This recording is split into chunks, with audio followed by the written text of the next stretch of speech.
Well, hello, good evening, and welcome. I think you can see me okay. Right, get comfy. Oh, I know what I've forgotten. I've forgotten to bring my crochet with me, or my knitting, or whatever it is I'm doing. But I've forgotten to bring it with me. It's behind me, so it's not that far away, is it? Hi, June. How are you? Let's see who else is joining us. It said there's 4 people in the room, but there's only you talking to me, June. Don't know where everybody else is. We'll see who's next, shall we, June? Yeah, see who wants to join us. Oh, it's Claire and Bonnie and Daniel and Strawberry Bonnie. Oh, I'm so glad you like my shed. Oh my God, was that a nightmare or what? Yeah. Hi, Maribel. I thought that shed would never arrive. Honestly, I got to the conclusion that I was never going to see a shed. We were going to cancel it on Friday if it didn't arrive, and that would have left me without a shed for another few weeks. So it's actually got quite a lot of stuff in it, and there's no wool arrived yet. They cleared out the garage today, and the boxes I've got that are just labelled craft, and I'm like, I'm not even going to open them, just put them in the shed. If they're labelled craft, it's obviously something. Yeah. So they're going out tomorrow, so I might have a little poodle in the shed. Although I can't do a lot more because I didn't bring enough, those shelving units that's locked together. I need to buy some more of those, yeah. Oh, you've come from Granny D's, Tammy. Oh, thank you very much. Who else have I missed? Ella, Sandra, Eason, Pauline, hello. Yeah, hi, Jane. Yes. Good evening, Connie. Designs by Jean, hello. Oh, thank you. I never thought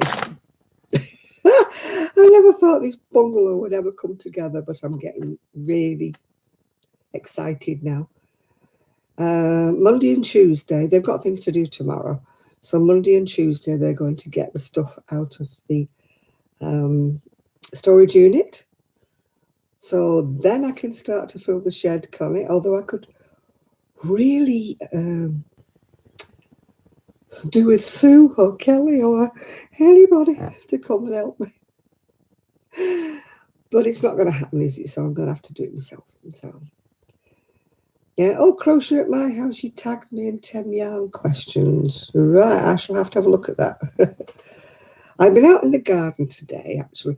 In actual fact, I put on makeup, and it's a little bit pale because I was really nice and suntanny. Oh, hi, Granny D. Raid. Hi, Susan. Yeah. Oh, it's absolutely... Oh, my lighting keeps going up and down. Oh, dear. I'm so excited.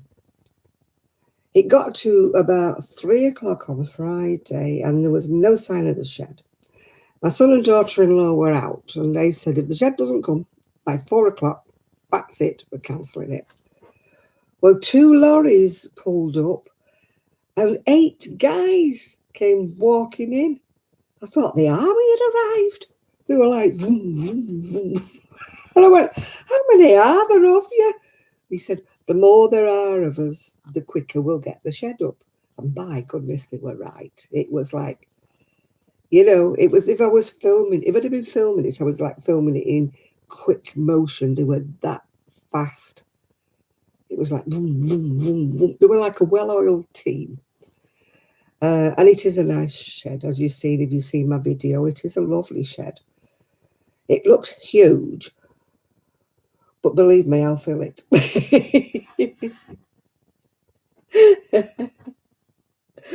I will fill it. It'll be absolutely filled to the brim, yeah.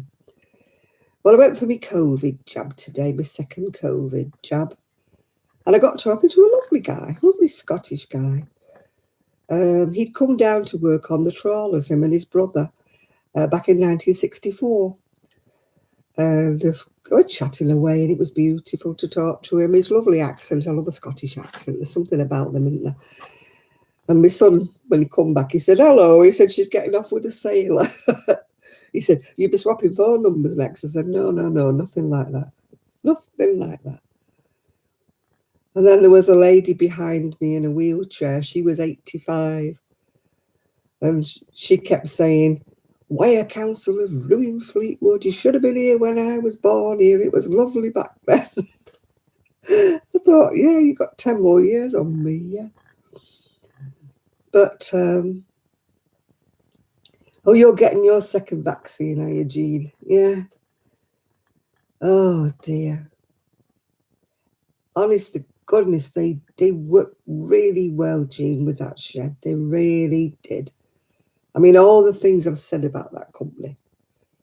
I mean, I could have wished them far enough, as you know, many times.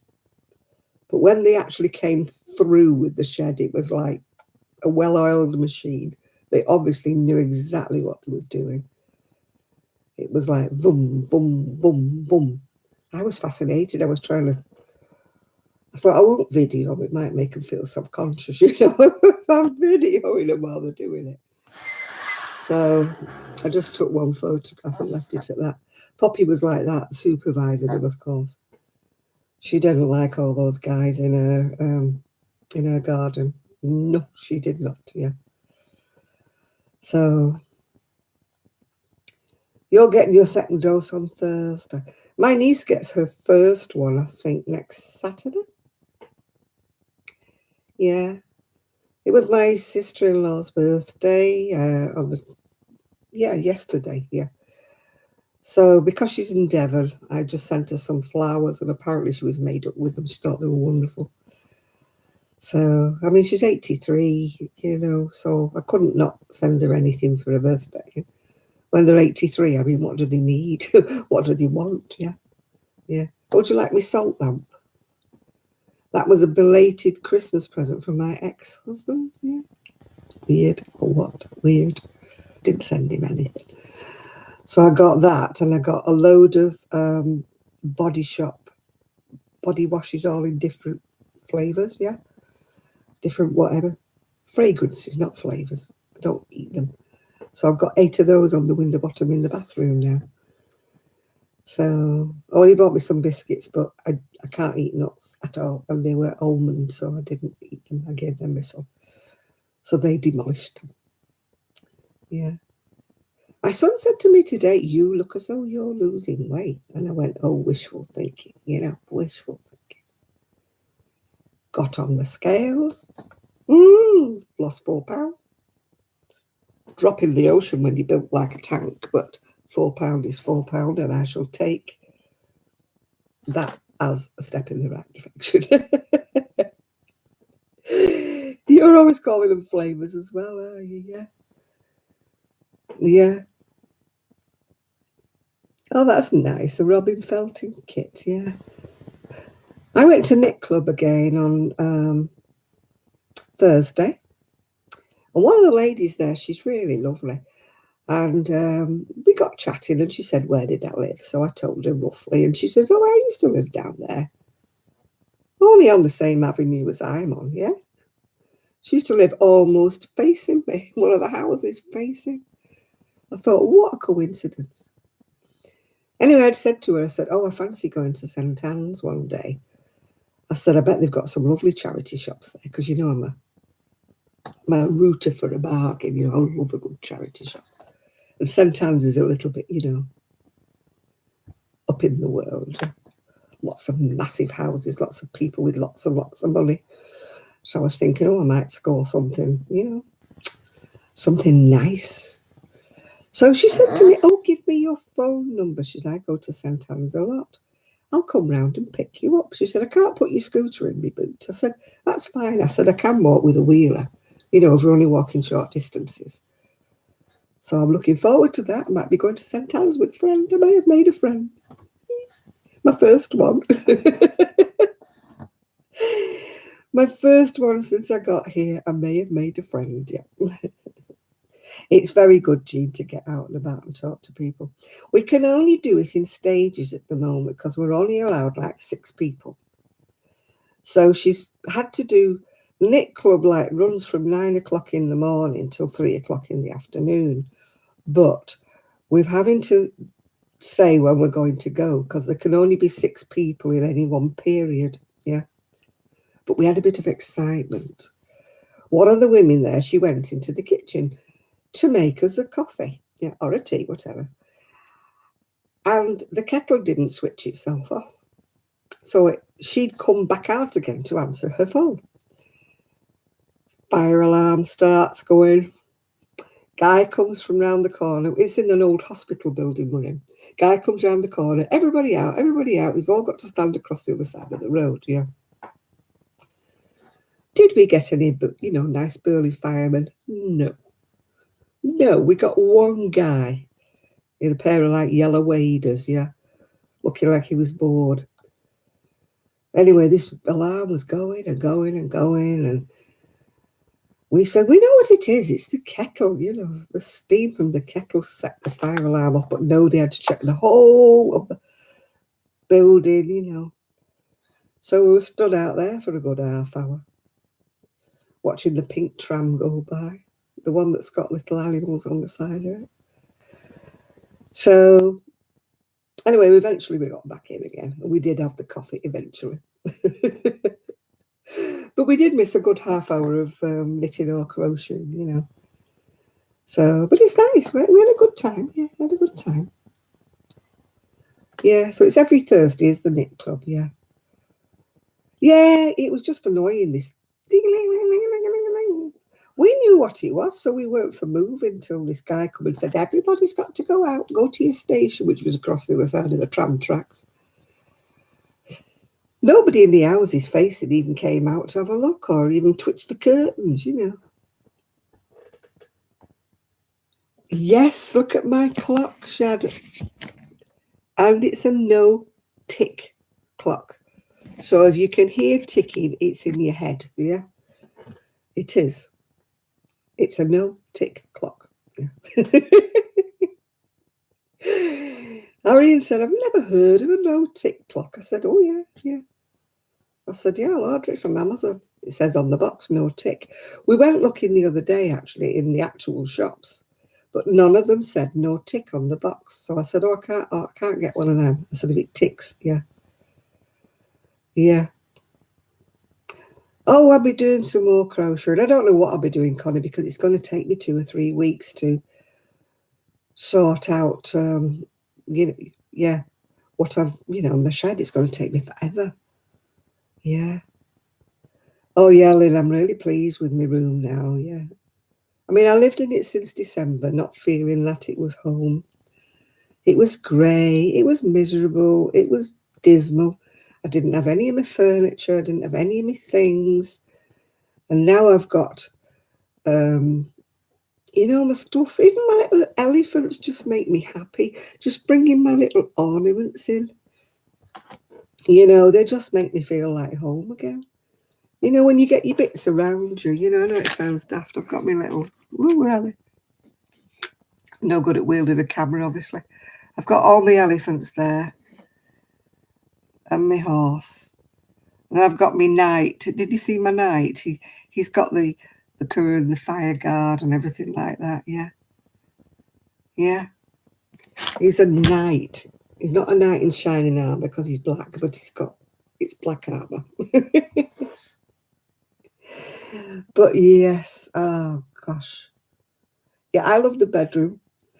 The wallpaper, Arian said, my God, it looks like a psychedelic trip, your wallpaper in your bedroom, but I like it. And it's colourful. My son and my daughter-in-law are very, very basic, no-fuss people. I call it bland, and then that's me, because you know me, Gypsy. I like colour. And I was just so miserable in grey, absolutely miserable. They can do their bit in grey. I don't care about that. They can do the whole in grey. Don't care. As long as my bedroom's colourful, which it is, it's like an explosion of colour. Have you seen it? And Funnily enough, Sandra, I found the flower lamp in the garage. Irene said, "Oh, I thought I'd hidden that." Obviously, he didn't hide it well enough because I found it. So the flower lamp will still be coming out. Yeah. Yeah, it's meant for kiddies, actually, Jean, my wallpaper in the bedroom. It was classed as for a child's bedroom. I'm a 75-year-old child, so what the heck, yeah, yeah. Oh, hi, Chris, yeah. Yeah, it's only one wall. The rest of it is, yeah, the flower lamp, I found it. Actually, I forgot to bring it in. We moved, all of my son and daughter-in-law's stuff was still all in boxes in the garage, which meant that my son's motorbike was sort of squashed in and there was no room for my scooter and everything. So today what they've done is they've took all the boxes out of the garage. Anything that was labelled craft has all gone into the shed already, but I've not touched it. It's just gone in boxes. I haven't got the energy or the whatever. And everything that was labelled everything else has gone into, well, now it's going to be like the junk room, really, for a moment. What will be the dining room? So they can now unpack their boxes. So I was thrilled to bits to find my flower lamp again. I thought, my flower lamp. Irene said, "Oh, I thought I didn't that." He bought it me, but he doesn't like it. But that's not his taste, is it? It's my room and my lamp, yeah. But that lamp there, that one behind me, it's a salt lamp. Apparently it's supposed to put ions or something in the air. I don't know what they're supposed to do, but it's supposed to be good for you to plug this iron. It's like a pink colour. It doesn't look it there, but it's like a pink rock with a light inside it. My next door neighbour who passed away, if you remember, Julie, lovely, lovely lady, she had two huge ones in her lounge, massive ones. But obviously, even though her, widower, even though he wasn't married to her, but they were together for years and years, had said to me, "You can have whatever you want of Julie's if you want something to remember her by, but you can't have the salt lamps, yeah." So I've got a beautiful picture of poppies that I've put behind my bed head. That was Julie's, so I got that. So that's to remind me of her. So it actually matches, even though it's got pinks and purples and reds in it. So it actually matches like you saw my bright bedspread, didn't you? Janet likes colour.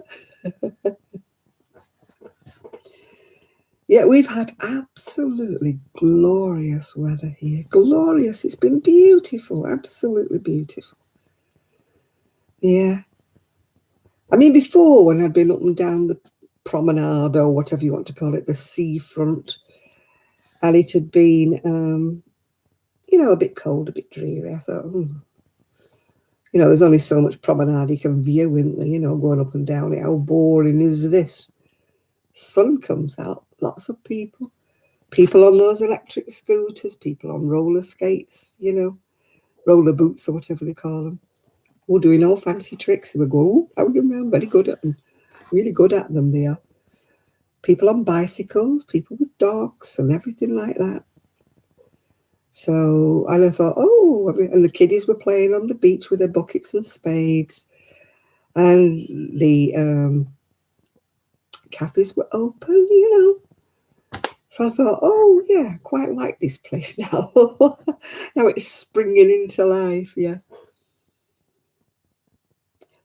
Well, my son and daughter-in-law found Fleetwood Market and they took a picture, and there's actually a wool stall in there. And there was also another stall where a lady had some like baby things there. And hang on, let me see if I can find it. I don't know where he sent me the message on now. Whether he sent it me on as a message.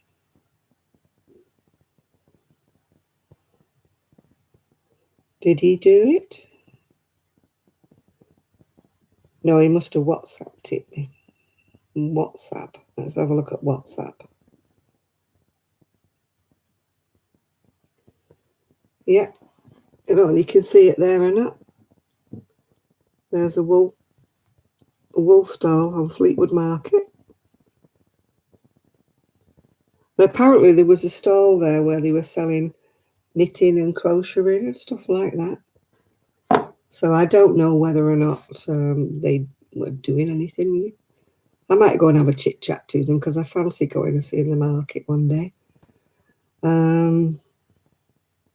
I'm definitely a people person then, definitely, yeah. So, hi John, hiya. You're back, Connie. Okay. Hello again.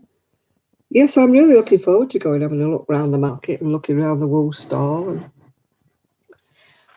I found on the map where one of the wool shops is, but they're only open till 4:00 in the afternoon. And so far, I've not been able to go to get there because we've been doing stuff all this week. It's been busy all week. But now the weather's improved, like I should be out and about on my scooter. Yeah. But they're filming something down in Cleveland, and they're going to be closing part of the seafront off and part of the road for about 10 days. I don't know what they're filming. It's supposed to be a 12-episode whatever. It could be something like The Bay or whatever if you're in the UK. But they're shutting the I go down the promenade to Cleveland, you see. So I just go down the promenade and pop off and then go into the shops. Much easier than going to Fleetwood, to be truthful. And so I thought, so from the 30th of April until about the 10th of May, I think, I won't be able to go down there. I mean, they're saying, they'll put diversions, but I mean, the diversions will be for cars, won't they? They won't for people on the scooter. So we'll see how we go on. We'll see how we go. Yeah.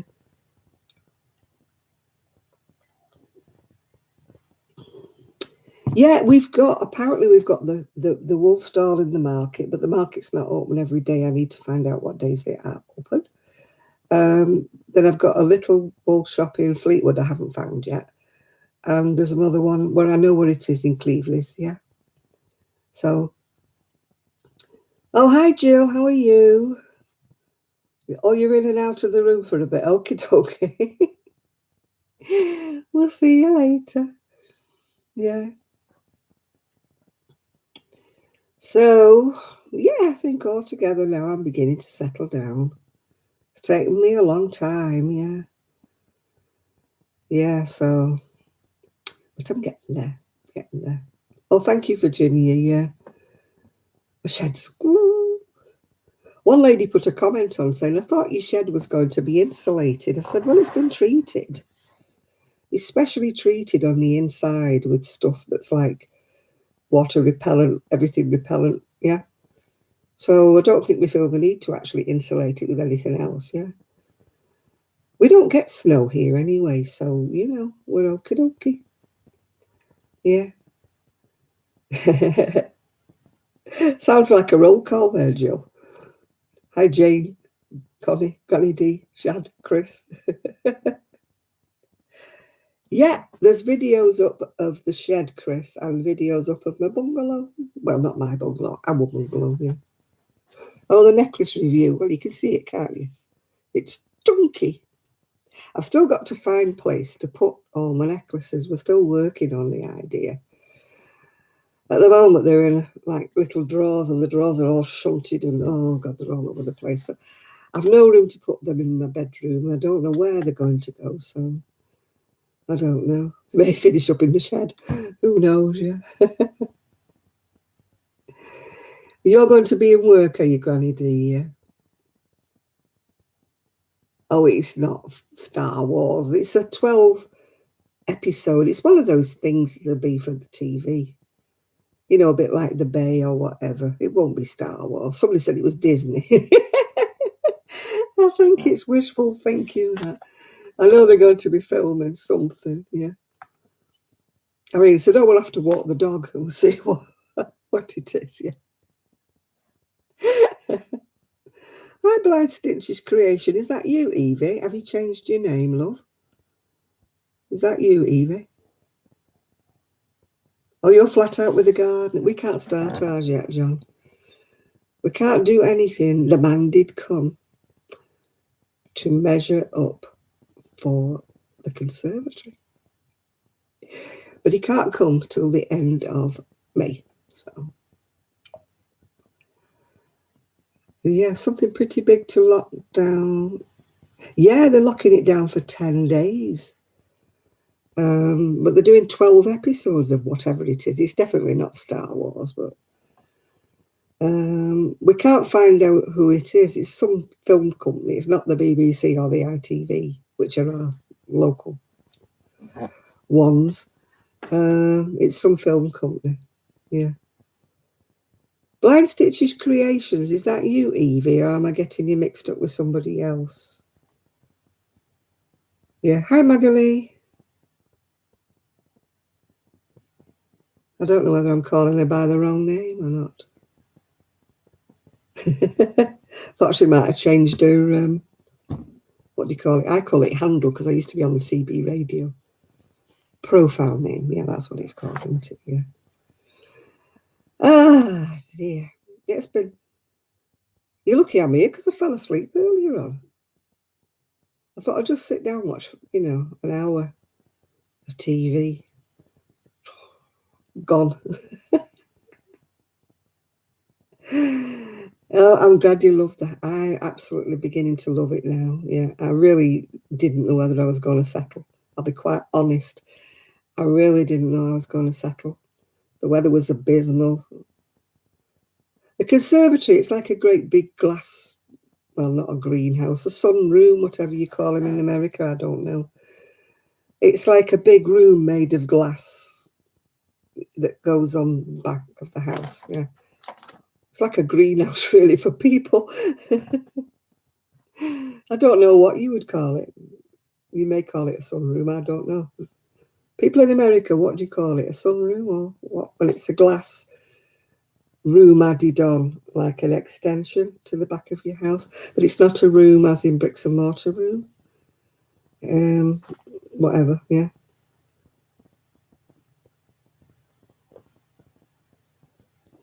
Oh my goodness, 40 years.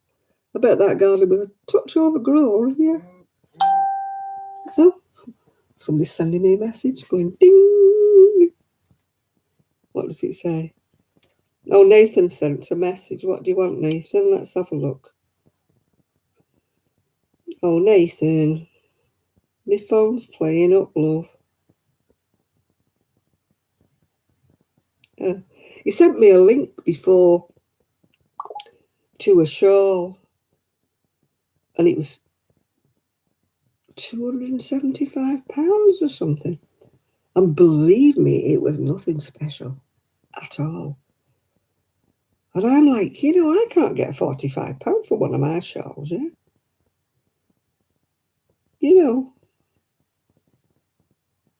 Oops. God, you've got to be kidding, haven't they? Oh, you call it a sunroom, yeah. John, you must be knee. It's my phone, Nathan. Don't worry about it, love. It just pings you. How much was that shawl again? Was it £275 or something? Something like that, wasn't it? It was ridiculous. It was only in one colour and it wasn't even anything special. It was something that anybody on here who crochets could have made, yeah. And it was like I think it was 275 or something ridiculous. I mean, can you imagine any of us asking that? They'd laugh us out, whatever.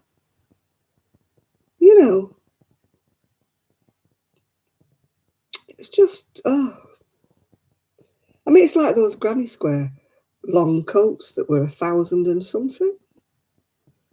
£730. Oh my goodness me. Can you imagine anybody paying?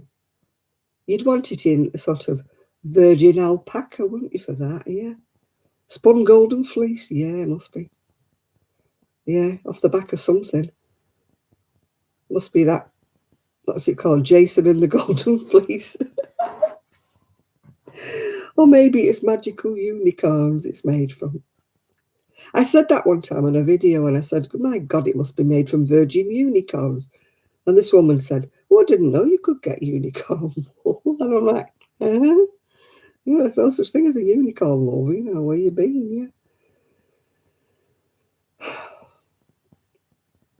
'Tis a lot for a shawl, isn't it, Connie?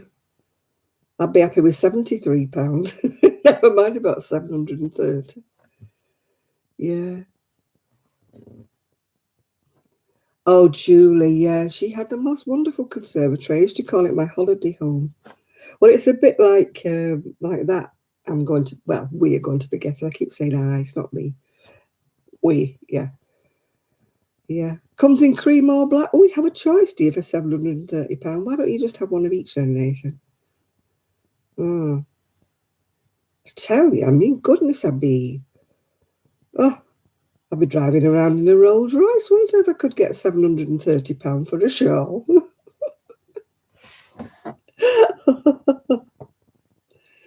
My goodness me. I'm looking forward to all my stuff arriving and just hoping that it's not gone musty with being bagged up, you know, all this time. I mean, with me woolies, I don't really like to wash them before I sell them, but I might just... Oh, yeah, Nathan's full of that, aren't you? Nathan's going to buy me one, Connie says.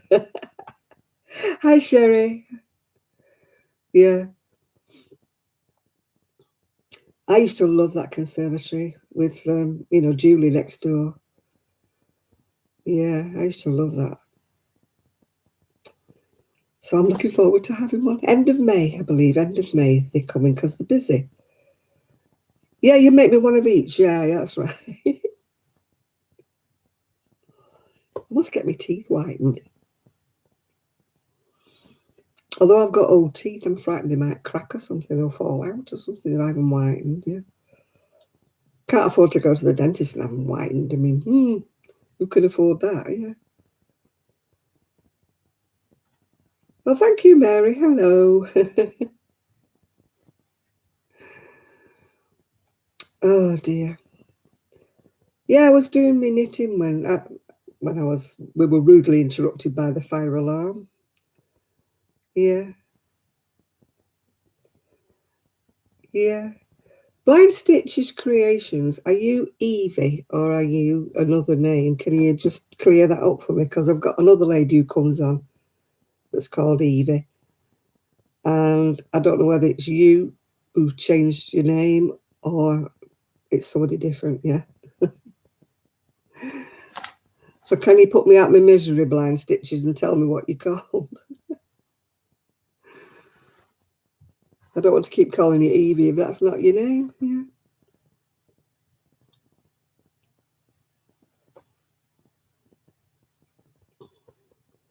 Yeah, Evie's husband's not been very well, has he? I did see that, little bits of it on Instagram.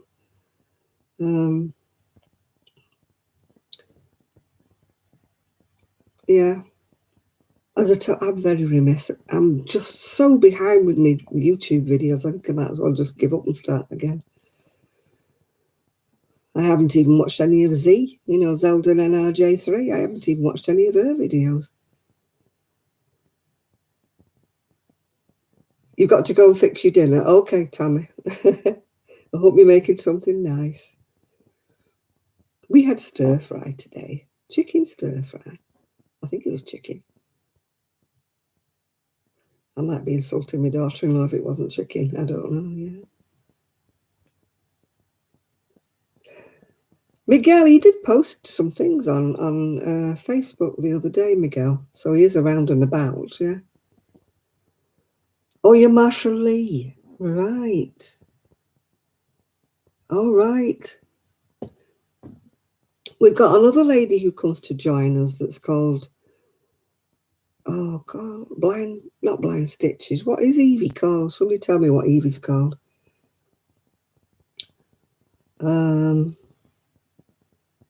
You were a subscriber. Well, welcome back. Welcome back, Marshall Lee.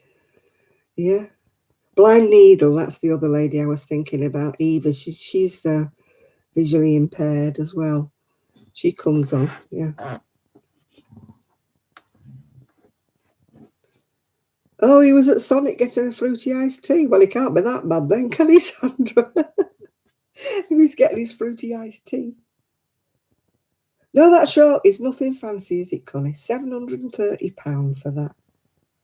We'd all be in clover if we could get that for our crochet, wouldn't we? Eh? We could all give up our day jobs. Not that I've got one, but we could all give up our day jobs, yeah. I spoke to Kelly. She's doing well, but she's on Ramadan, is it, at the moment, the fasting? So I don't know whether we'll see her on here or not. Sue's fine.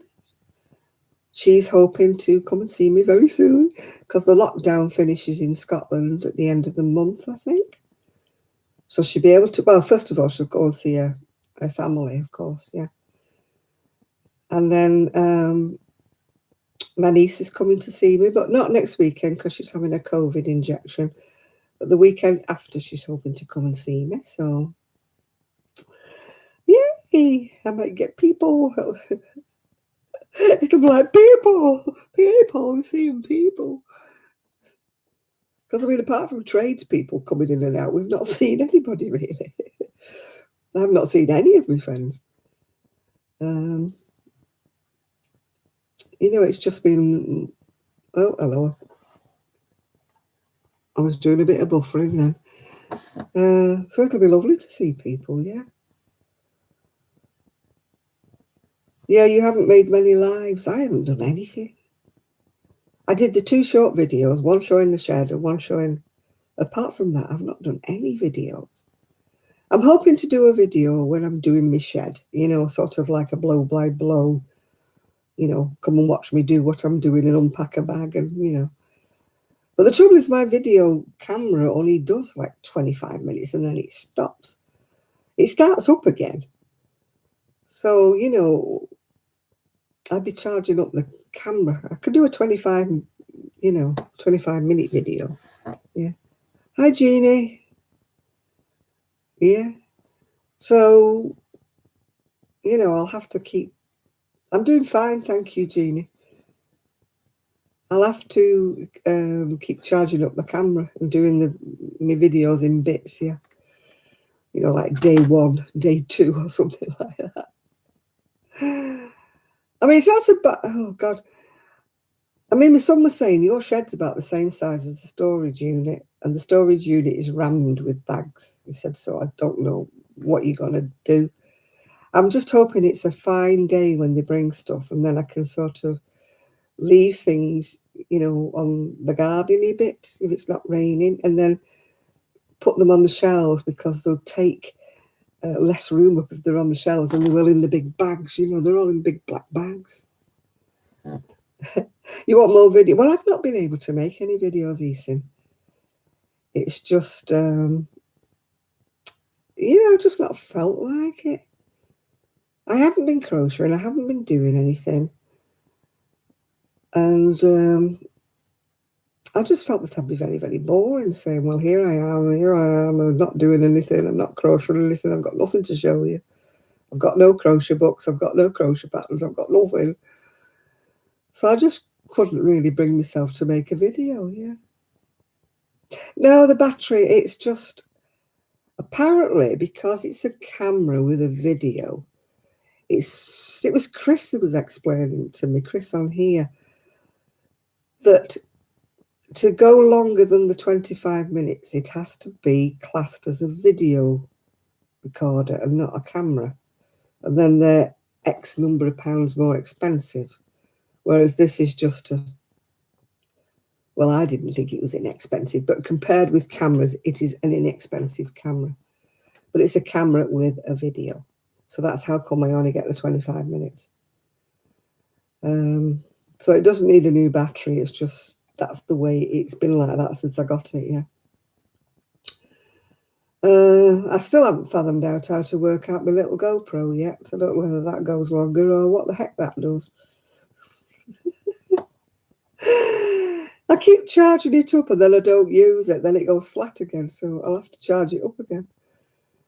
It's and I keep forgetting to put it on my scooter when I go for a ride. Yeah, I could have taken it with me, couldn't I? But I couldn't have filmed the knit club because you people are funny if they don't want to be on camera, So you'd have to ask them first. So I mean, it's the same when you're going down the promenade. If you've got your camera, you feel a bit like people are a bit like, won't put me on the camera, So you have to be, you have to respect people's privacy, don't you? Really, you can't just start filming everywhere, especially if there's kiddies, yeah, because you can't. I won't put any kiddies on. I won't even put my own great grandchildren on. So I just don't. I wouldn't film anybody else's kiddies. I mean, if people put their own kiddies on, that's fine. I've got no objections if that's what they want to do. But personally, I wouldn't put any of, the children I've involved with. I wouldn't put any of them on a video. Well, most of mine are little girls anyway. I've got one boy, great grandson, but I've got a step great grandson and another step great grandson, but they're not. I don't see them because they're like part of another family that was split up. If you're with me, so they're not actually our great grandchildren. Well, they are in a way. It's awful to say they're not, isn't it? That's being mean. But you know what I mean. They're not part of my daughter-in-law's blood family. Yeah. So there's like 7, is there? Yeah. Thank you, Jane. Yeah, I think there's 7. Is there 1, 2, 3, 4, 5? No, there's 6 great grandchildren. But then there's another 3. So there's 9 altogether. Thankfully, I don't have to buy Christmas presents or birthday presents, thankfully. I know it sounds mean, but there's just too many of them. Too many of them. I know what I forgot to bring with me. A drink when this coffee runs out. I forgot to bring a soft drink. Yeah.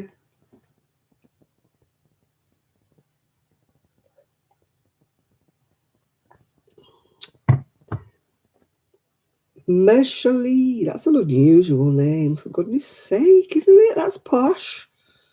Yeah.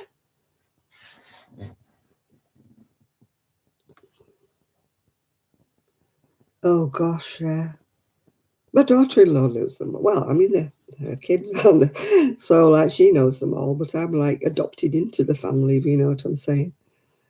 So they don't know me because I'm only just meeting them all, really, yeah. It's not that I didn't want to be involved with them, it's just as I never was, because they used to go to my son and daughter-in-laws, and I was never there when they were there, so, I just never met them, kind of thing. So, it's all, like, new to me. All this great-grandma stuff, yeah. I've had a bit of a buzzy head, Jill, but, not a headache, like, when you've got one, like, lurking, and you can't call it a headache, but it feels like you're going to get one. Yeah. I've had one of those for about 2 days now. Yeah. I put all my medication. If you saw my video, there's like a cupboards under the stairs now. So all my meds. Oh.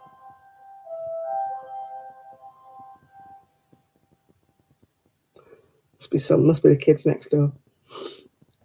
We've got a sensor on the doorbell thing. But if anybody walks kind of up the driveway, it rings like that, ding-a-ling, ding-a-ling. But usually it's next door's kids taking a shortcut across the drive. Yeah. No, I don't know what mine is. It's just like I can't even say it's a headache.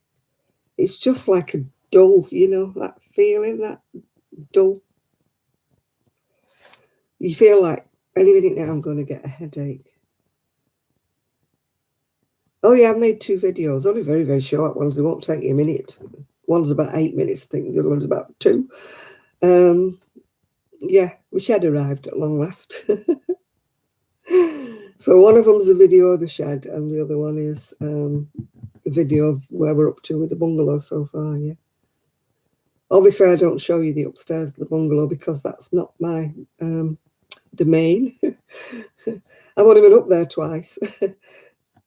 It's like I have boundaries. I know it sounds really weird, but I've got boundaries. That's their personal space upstairs. I know they wouldn't mind if I went upstairs, and I know that I've got an open invitation to go upstairs, but to me, that's like an invasion of privacy. It's just, I wouldn't go up there,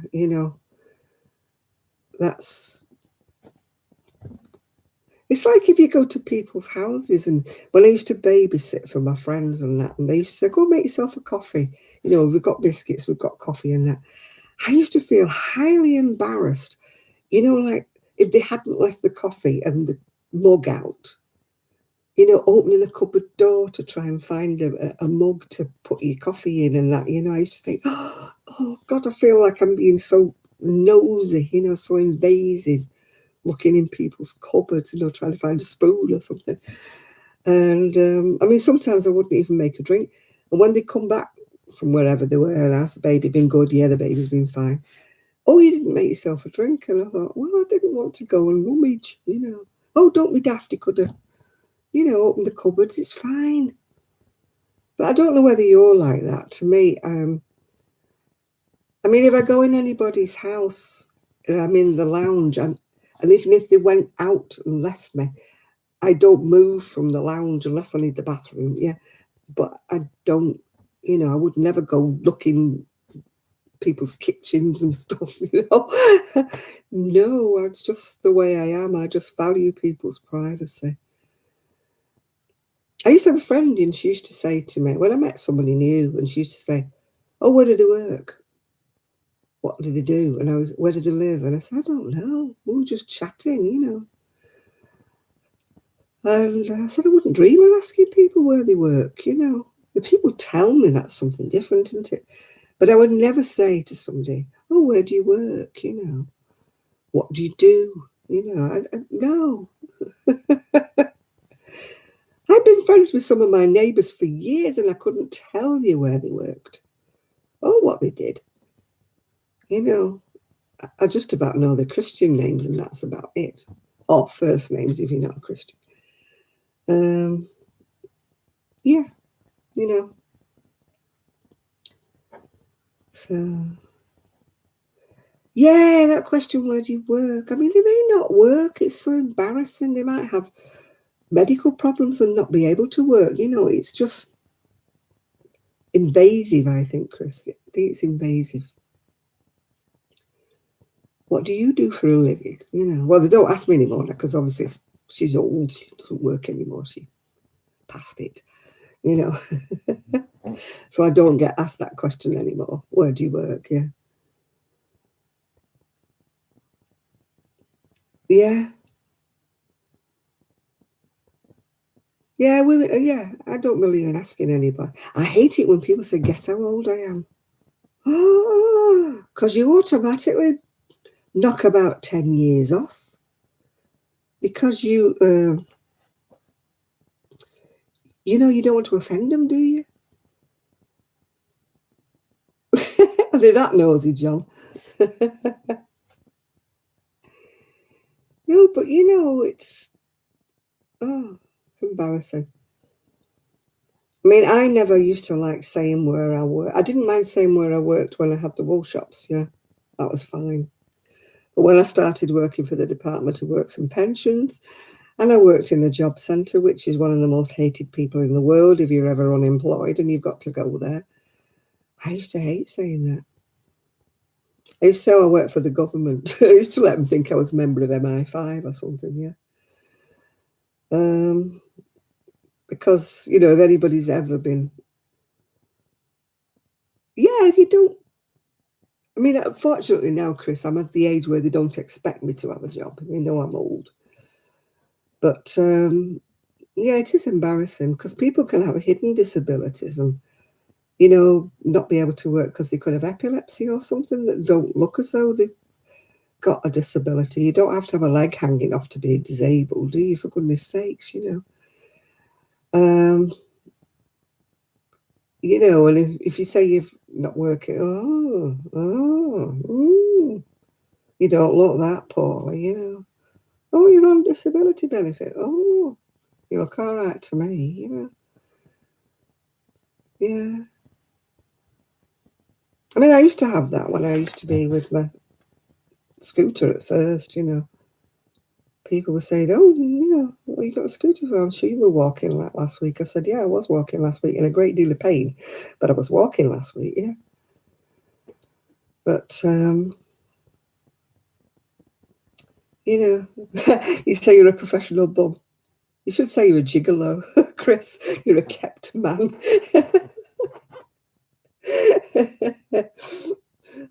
Or you're a stripper. One of the things. Yeah.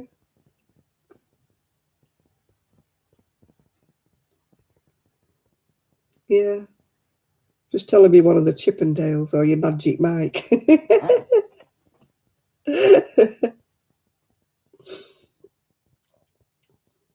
I used to have a lad that signed on with me that was like in, well, not in the Chippendales, but he was in something similar.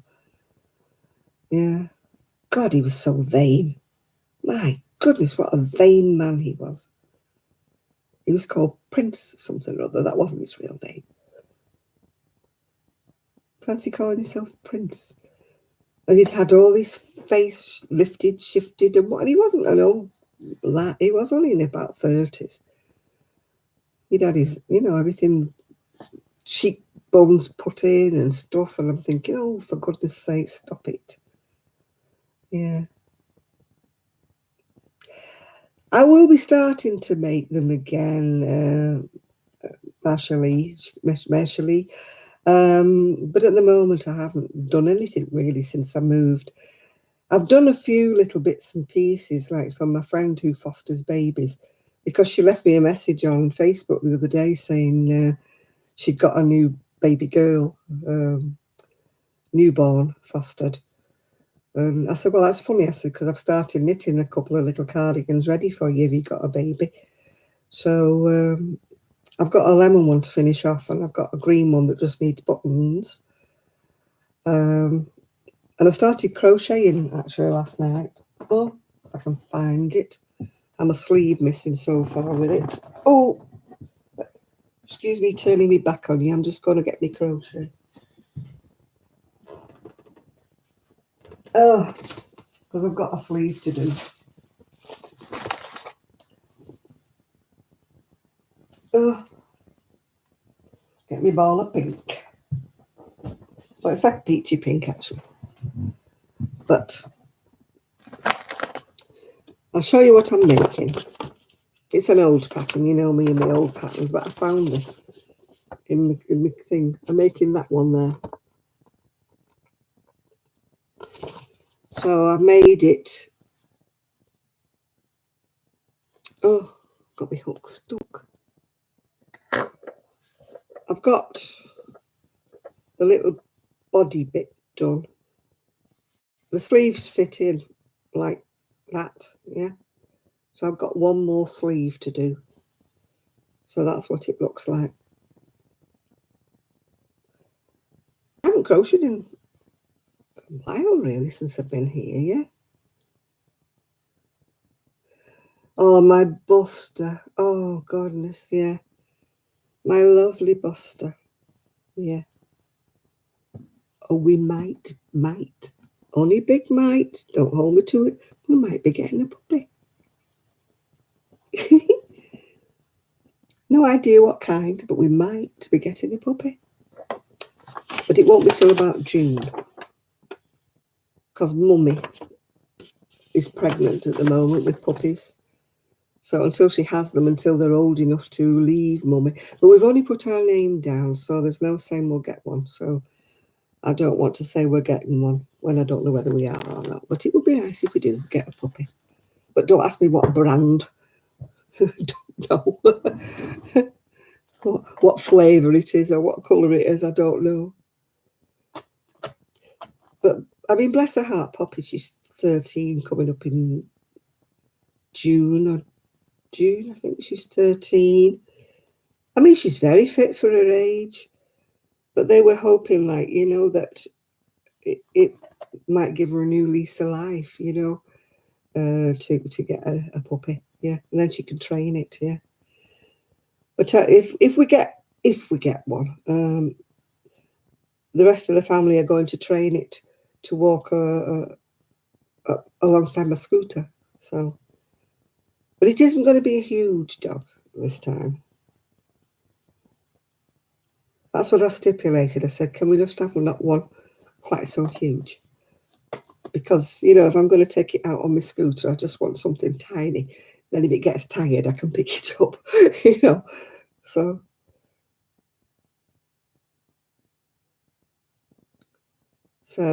but they'll do all the training of it, you know.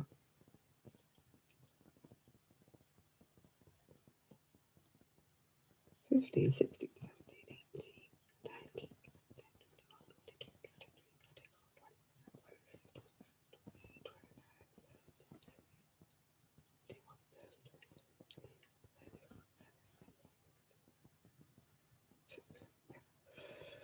Yeah. Oh, you're going to get a new addition to your she shed.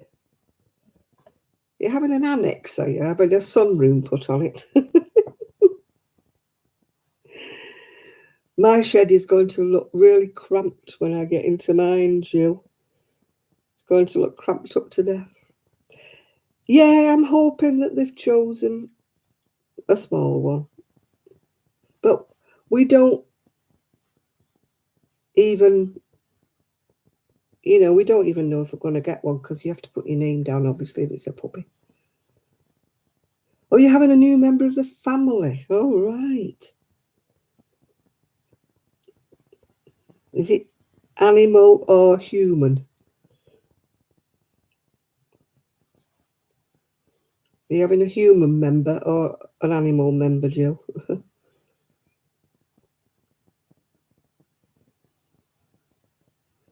Or is it another calf? Jill's got cows, so, you know, she gets little calves being born every now and again. Looks like Miguel's fallen in a hole on the way back from getting his icy coffee or his iced tea.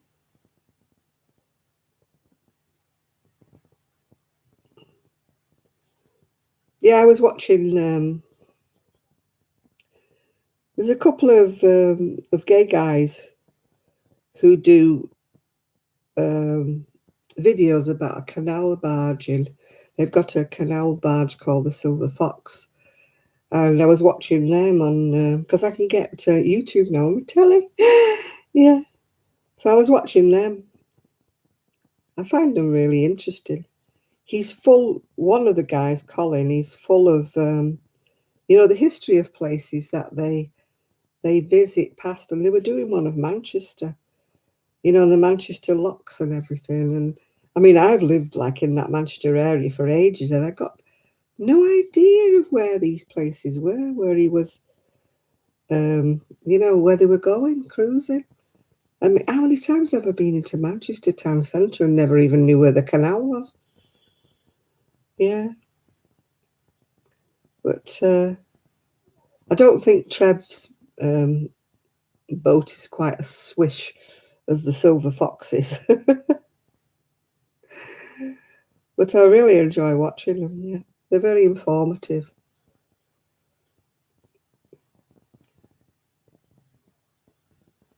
But they actually live on the barge. They don't have a, you know, I think Trev flicks between the two, doesn't he? Flicks between his house and his barge.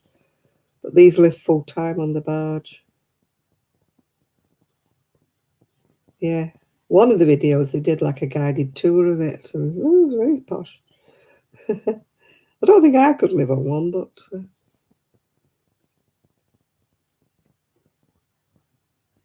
I definitely wouldn't have any room for any other wool if I lived on one of them. And this one's 59 foot or something like that.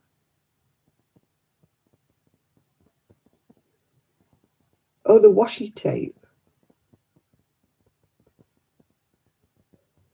Yeah, I just love watching the silver foxes.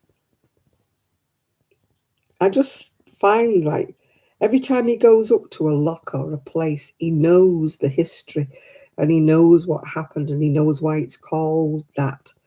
And I just find it really interesting. I mean, I hated history at school, but since I've been, and there's another guy I love watching, he's called Martin Zero. That's Zero. And he goes into abandoned mills and abandoned places and underneath. Um, I find him very interesting as well.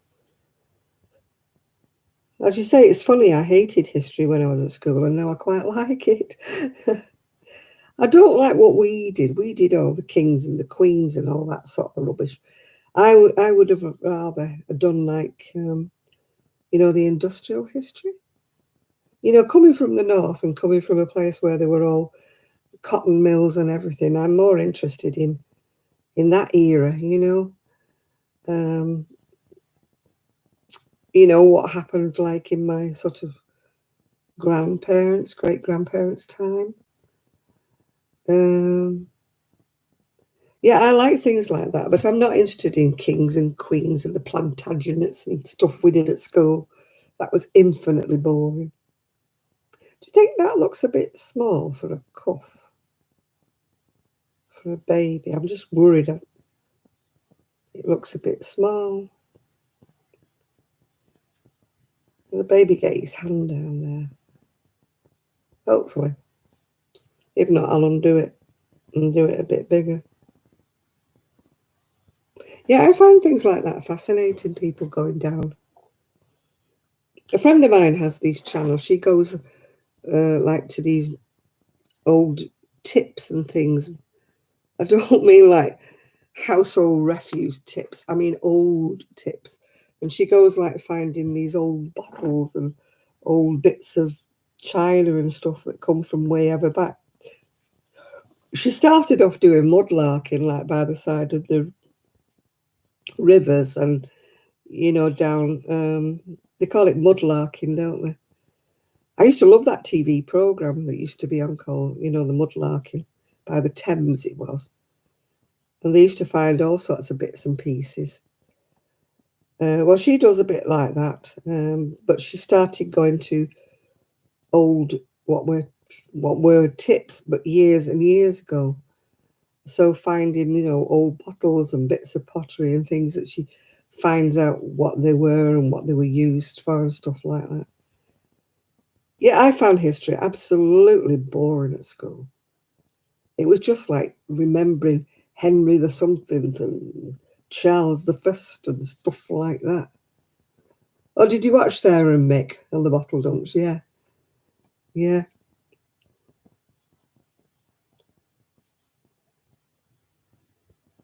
You must try Lost in the Pond. Yeah. Yeah, that Martin Zero, he's got like he did have, I don't know whether he's lost it or not. He had like a drone, but one that went underwater, went sort of through. These silver foxes, they have a drone, so they fly it like above themselves where they're going somewhere. And it shows like where they're going and everything, and he flies this drone. Yeah. I find it all interesting. As I say, I hated history at school. Absolutely hated it at school.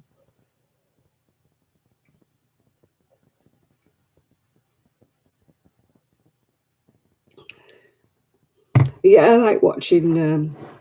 What was he called? That guy used to be in Blackadder. Uh, he does all these, goes on all these digs. They go digging people's gardens up, don't they, and finding Roman walls and things. You go on all these digs. There used to be another guy that used to do it, but fortunately he passed away, yeah. Everybody used to remember him because he used to wear this bright coloured rainbow sweater all the time, big stripy sweater. Yeah, I like watching that. And I love watching, the scenic railways where they go all over the place. There's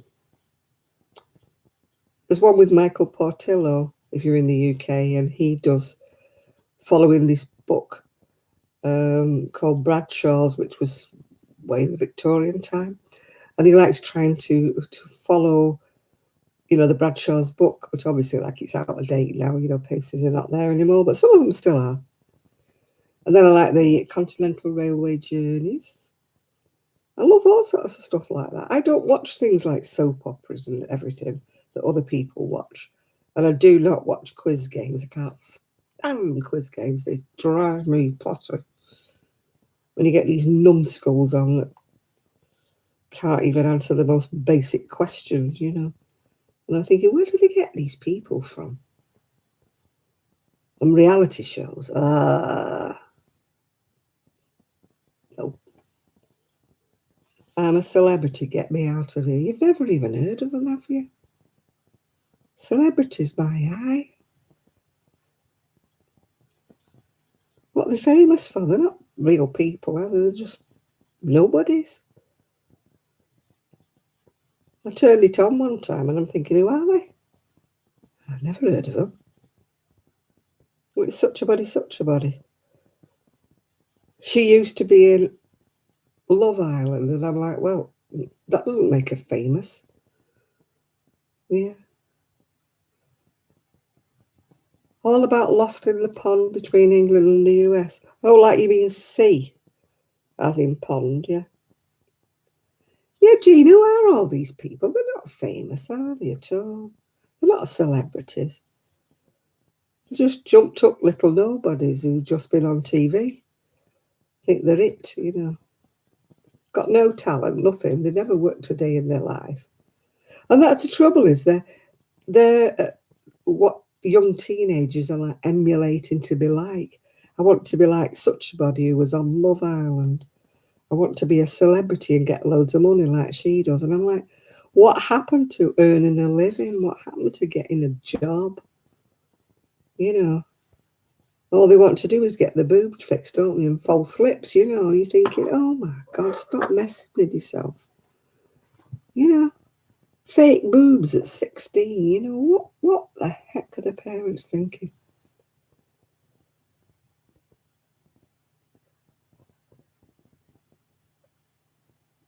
They've not even formed their bodies at 16, have they? You know what I mean? And they're putting fake boobs in.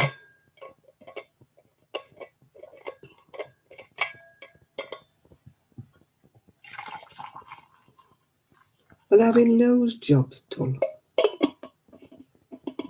I mean, if you've got a really, really horrendous nose, or you've got really, really sticky out ears and you're getting tormented and bullied.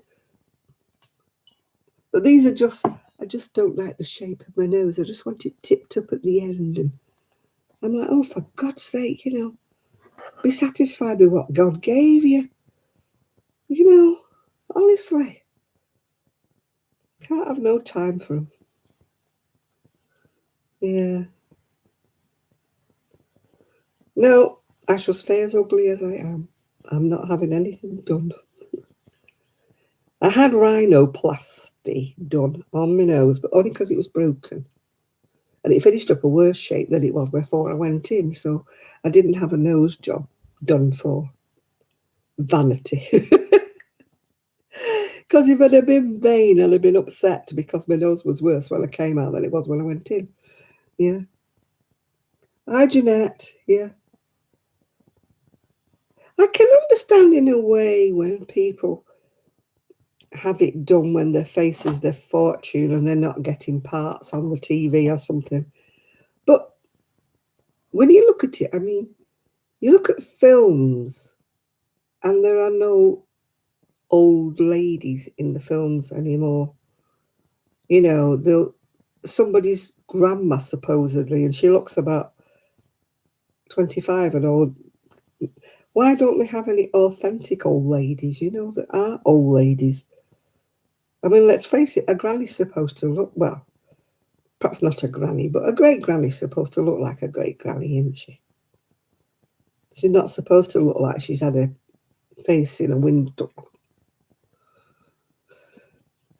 Yeah, I'm going old as gracefully, Jean. Mm. Not having anything lifted or shifted. No, thank you. And I'm not having any Botox stuck in my face anywhere or any lip fillers. Yeah. The only thing I'm vain about is I do get wrinkle cream and stuff. It doesn't work, but you know, you're just hoping that keeping your face hydrated, especially like I'm down by the seaside now. You know, I don't want to go any more wrinkly than I already am, but no, I wouldn't want to shift anything, no, lift anything, shift anything, move anything. I don't want to be fake, yeah.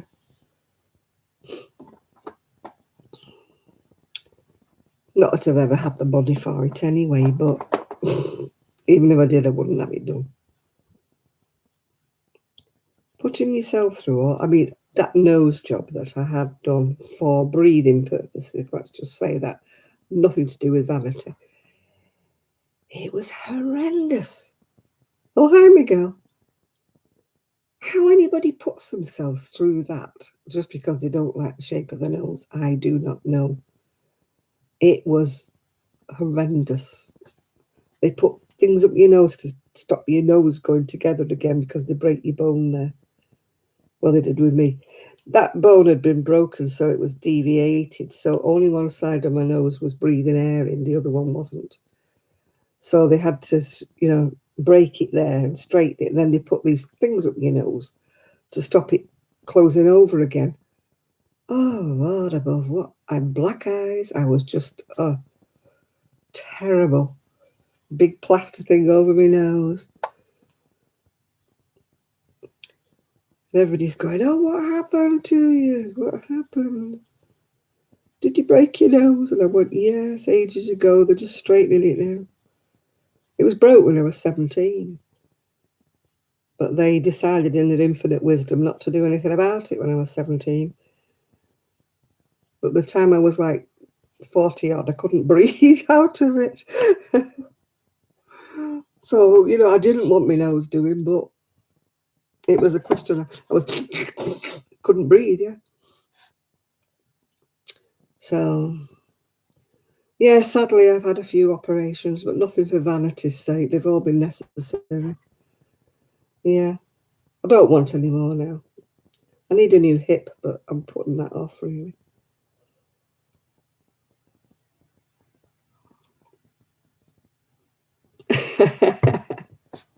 What, you thought you'd had Botox, yeah? I got some kind of a, whatever it was on my lip. I don't know whether it was a pimple or whether it was like an abscess inside, and oh, my bottom lip. I looked like I'd had a really bad lip filling all the way across.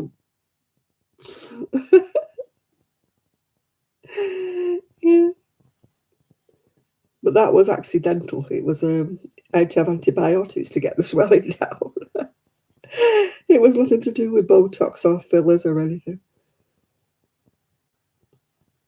And it tickles me with Jane Fonda when she's sort of advertising that uh, cream and all that. And I'm thinking, honestly, it's not cream that's done that to your face. Stop lying. It's plastic surgery.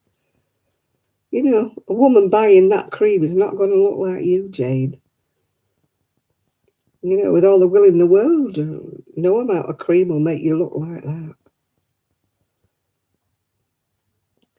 I mean, it can soften the lines a bit if you've got a good moisturiser cream, but it's not going to get rid of wrinkles, is it?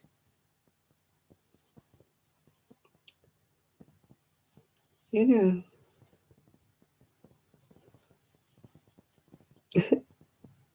If they got one of these lovely ladies that's lived in the sunshine, you know, the ones who are in Spain, and they're actually about 50, but they look 105, and they put cream on her and it worked, then I might believe it.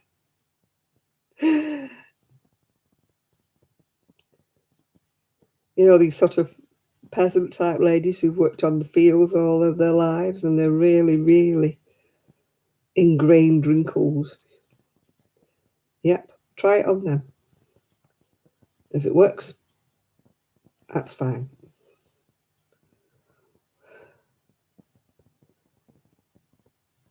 Yeah, fortunately, I've never been one really for putting my face in the sun, so I've always been one with a sun hat on. I mean, the rest of my body, yeah, that's probably got sun damage, but I don't actually like to put my face in the sun, or if I do, I'll just do it for about 5 minutes. And then when I was at my other house and I was on the decking all the time in the sunshine, I used to wear one of these great, massive, you know, keep the sun off a small village sun hats. Yeah. And I can't remember whether I've packed any of my sun hats or whether I gave them all away. If not, I'll have to get myself one. The only hat I've managed to find is like a baseball cap. So, but you know, I'm going to need a nice big sun hat, but I don't think I brought any with me. So once all my stuff comes back out the storage unit, I'll be able to see whether I did bring any or whether I just threw them all away and decided to start again. So I'm sure there'll be plenty of sun hats for sale. Yeah, I always wear a sun hat, always have done, Chris, yeah. Hi, Ginger.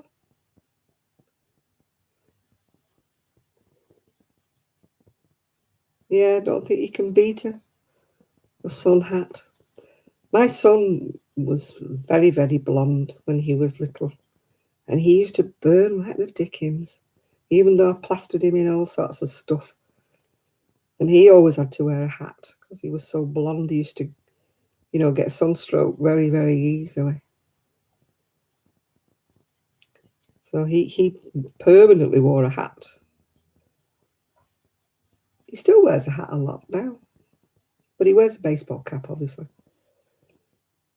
You know, because he's, bless him, he's gone bald now. So,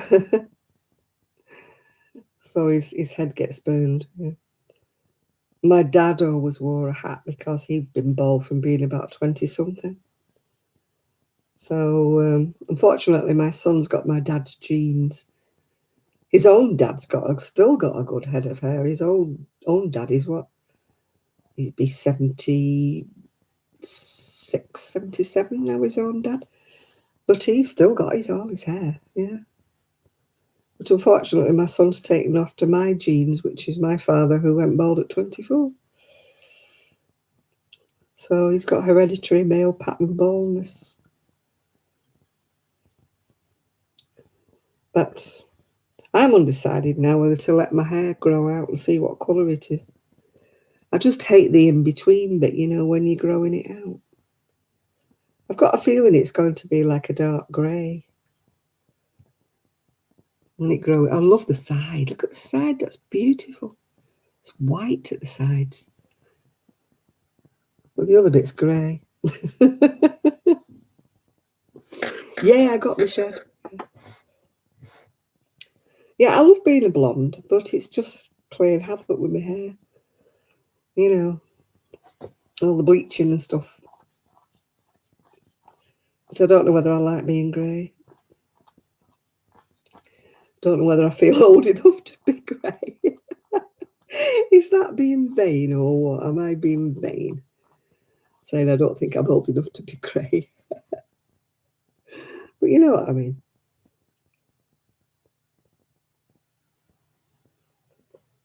I'll probably last as long as when my niece comes in 2 weeks and I'll be saying, do my hair, do my roots, I can't cope.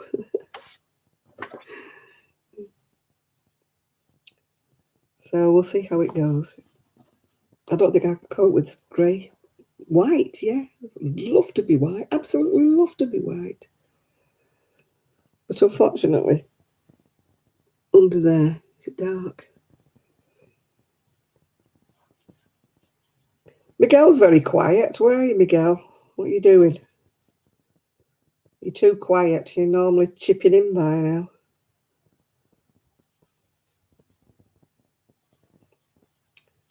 I don't like it when he's quiet.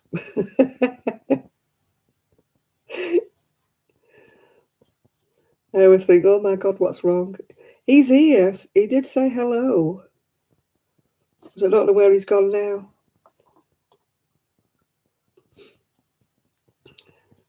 Oh, you're tired, yeah. Well, I'm tired. I had my second injection today, my COVID injection today. So, and also I've been sitting in the sunshine, and that always makes me tired. I was sat in the sunshine reading, yeah. I've got back into reading since I haven't been able to crochet or knit much. So, so that's what I've been doing, yeah.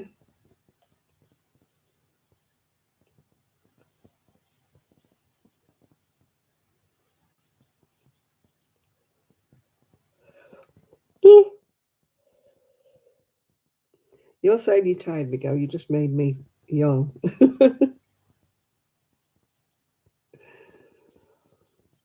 Oh dear. I was thinking about Shad the other day. I'm laying in bed thinking I can hear a buzzing. I can hear a humming. And he was driving a nutter. He was above my head. And so this morning I said to my son, I said, the last 2 days, I said, I can't get to sleep. I said, for this humming noise, humming and buzzing noise. It's only his blooming fish tank, isn't it? He's put it upstairs. And it's like the pump. Yeah, it's warm tonight, Sandra. There is no fire. You're right there. The radiator's not even on, yeah. The radiators are on in the hall, so I don't understand why the radiator's not on in here. They keep turning it off. I'm sure they do. They keep saying, oh, somebody must have nudged it. Yeah. Somebody must have nudged it off, I think. I can't see the markings, you know, on the bit that you twist round. I can't see whether it's on or it's off. Yeah. You're drinking cans of Guinness. How many are you drinking?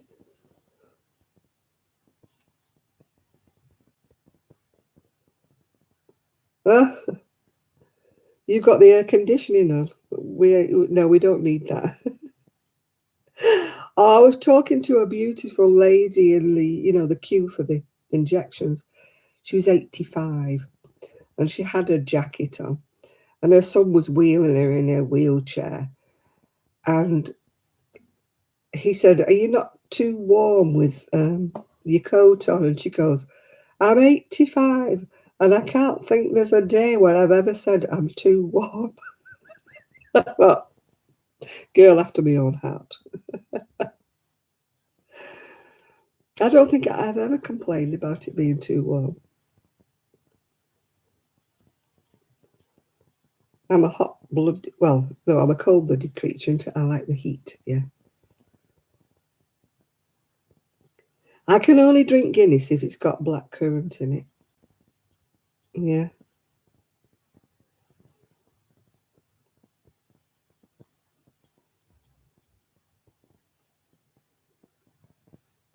You prefer being cold? No, I prefer being hot. I love being warm. I've been sat out in the garden today in between going for my injection, and it was glorious. I thought, yeah, this is the life. This will do me. I should have been born in the Mediterranean.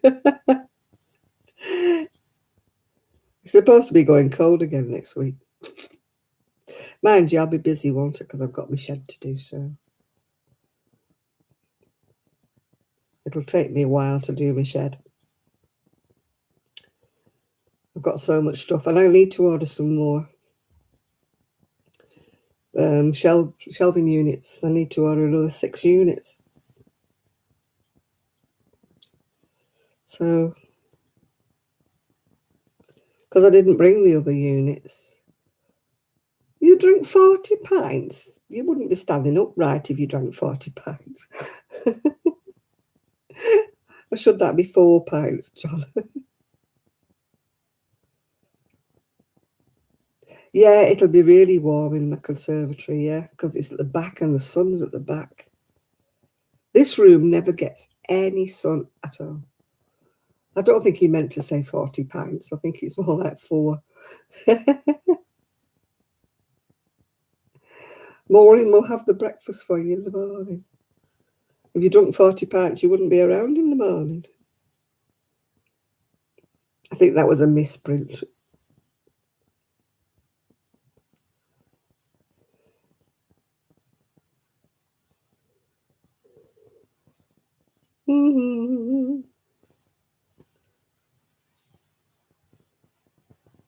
I've crocheted this a bit loose, I think. I hope the baby doesn't get her fingers stuck in it. I don't like doing open work crochet for new babies because they get their little fingers stuck.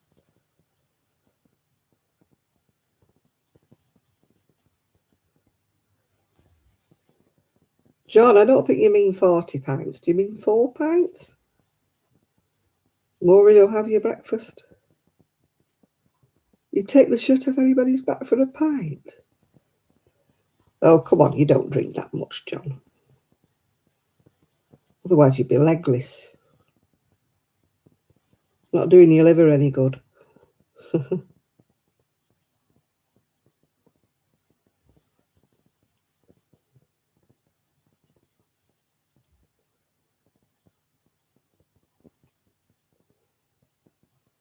I've got enough problems with my kidneys without being a drinker.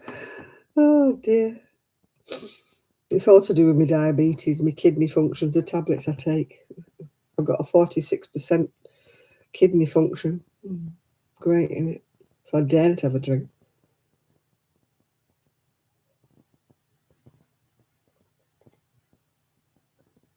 Oh my God, you must be on the floor, drunk as a skunk if you have 40 pints.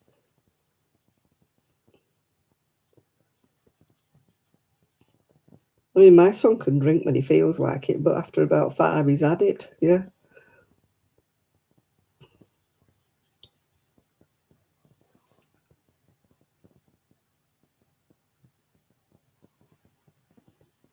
There's one drink, and my son used to call it loopy juice, because whenever he was on that, he used to go completely gone.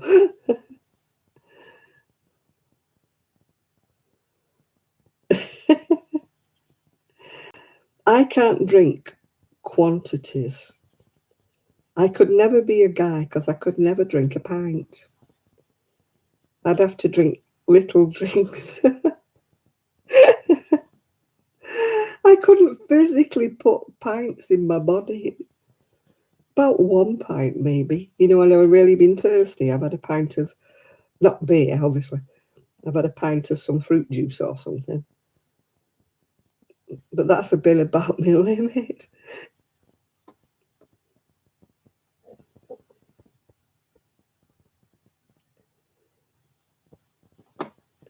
Yeah, but can you hold a load of pints, Nathan? I couldn't. You know, that's why I drink shorts, yeah. Maybe he wears a catheter.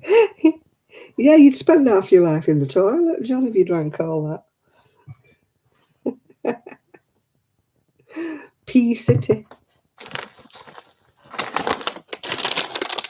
My ex-husband used to be like that when he wasn't a drinker, really, my ex-husband.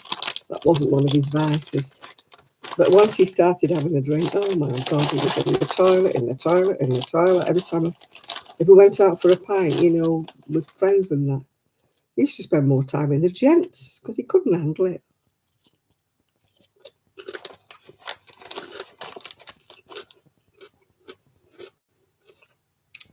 Oh, the older we get. I don't know whether you are, Claire.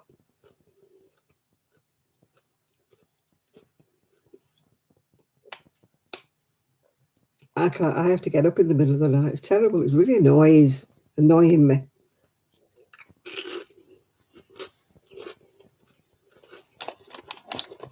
I lie there thinking, I do not want to get up.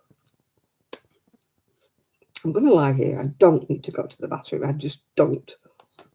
And then you lie there and you think, no, you've got to go. You've got to go. You're not going to go back to sleep unless you get up and go. And then you get up and you go, and then you're awake, so you can't get back to sleep again. How very annoying.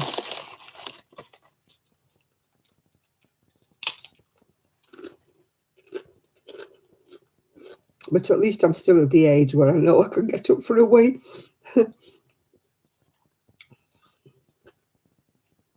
I'd hate to be not in control, if you know what I mean. Oh.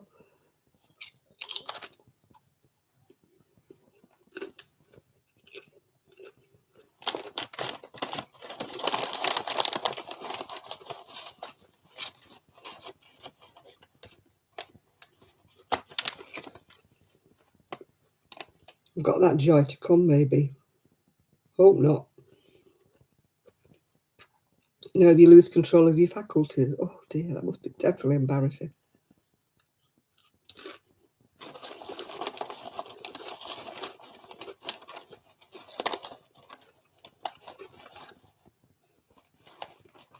Yeah, I'm the same, Nathan. I get bloated if I drink too much.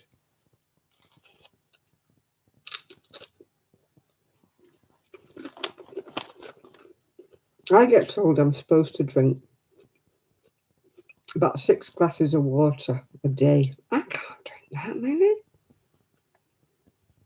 Kelly's very efficient at that. She's got a bottle that she knows how much is in that bottle or jar or whatever it is. So she keeps filling up her glass and filling up her glass, yeah. Oh my goodness, got squatters.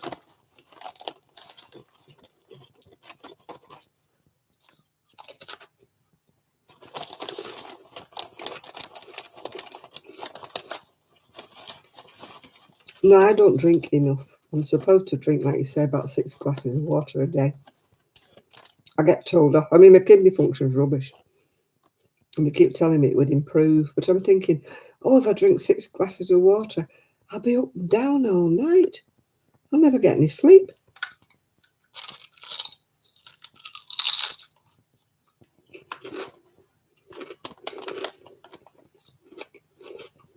Because I always say my bladder starts to work when I go horizontal. You know? Well, I'm standing up or sitting down, I'm fine. The minute I lie down, need to go.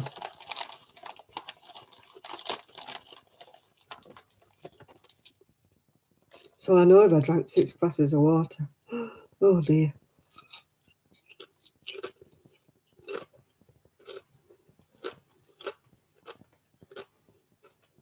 You should do it because it flushes all the toxins out of your body, doesn't it, when you drink a load of water?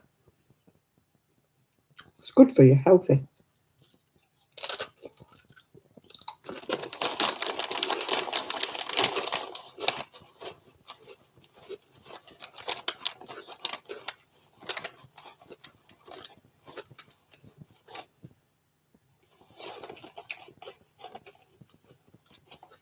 Oh, that's so sad, isn't it, Miguel?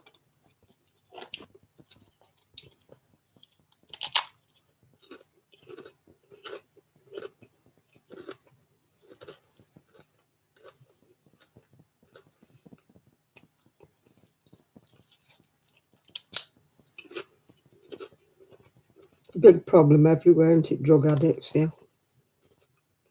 I hate the taste of water as well, Jane. You're right there.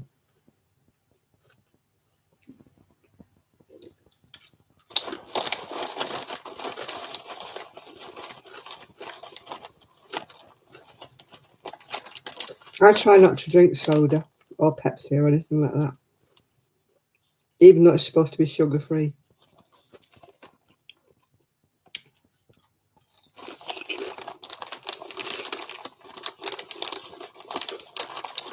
I always joke and say I only drink Coca-Cola that's got a rum in it.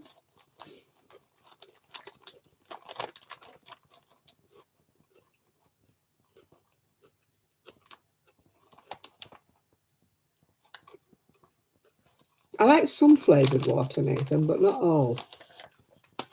I don't like the one from Tesco. It tastes really weird.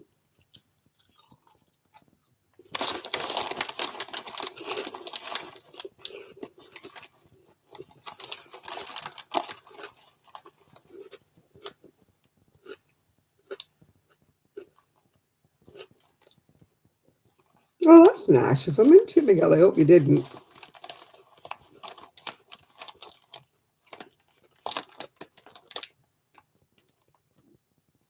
It's a shop called Iceland, Chris. It's not Iceland as in the country.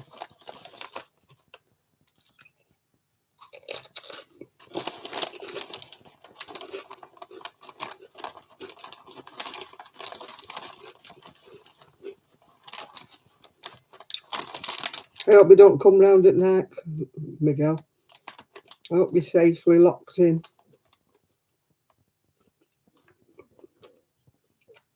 Keep your phone handy just in case.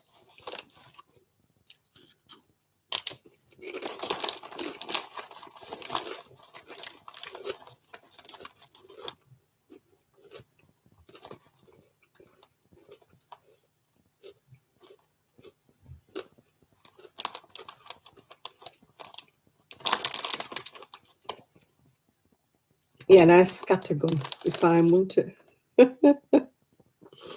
I don't approve of guns, but I'm talking, you know, scattergun.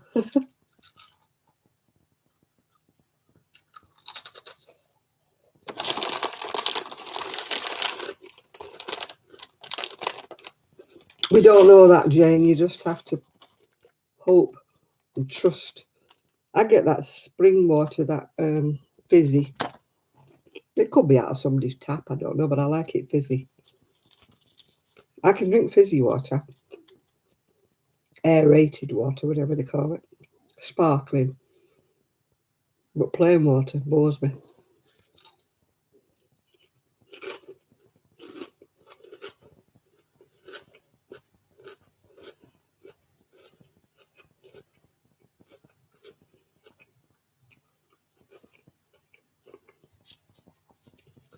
I mean, maybe that millionaire who owns the land doesn't know, Miguel. How do you know anybody's told him there's people on his land?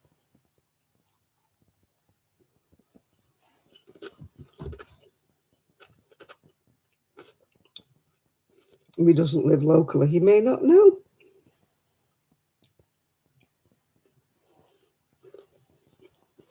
The police should contact him. We have a problem in the UK with what people will call them gypsies. I don't call them gypsies, I call them tinkers. They just live in caravans and they just arrive somewhere and they have to be moved.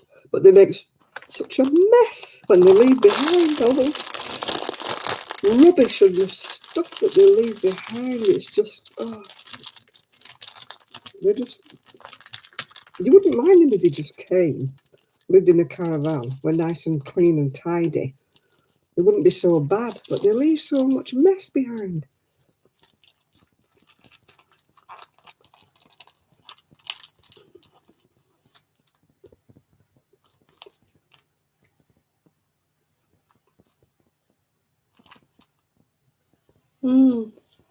Well, the police are supposed to attend, aren't they, if it's an emergency, no matter whose land it is. You know, and a full pack of biscuits. Look at them, look at them. Chocolate. Milk chocolate. I didn't have any chocolate. I haven't been to the shop for ages. I've been trying my best not to buy sweeties and candies, as you call them. Trying my best, because, you know, being diabetic, I shouldn't be eating them anyway. So I had no sweeties, no chocolate, no nothing. So I've got chocolate biscuits. I like milk chocolate digestives. Yeah, my dad used to call them tinkers, or he used to call them diddy-coy, whatever a diddy-coy is. He was old-fashioned, that was one of his words.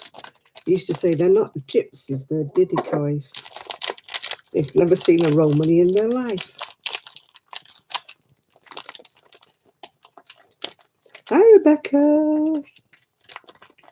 There we are, a couple of bickies. Chocky on one side. I don't look at my thumb, the nail fell off. Look at that mess. The nail fell off it. It was sore for a couple of weeks or whatever. I don't know how it'll grow back. Whether I'll leave, I could be off forever, I don't know. Ah. Mm, mm, mm.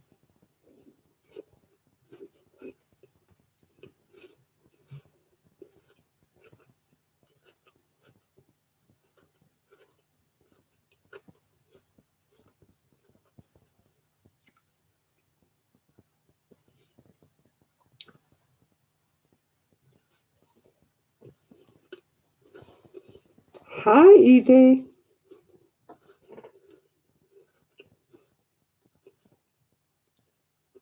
How is your other half, Evie? How is he doing?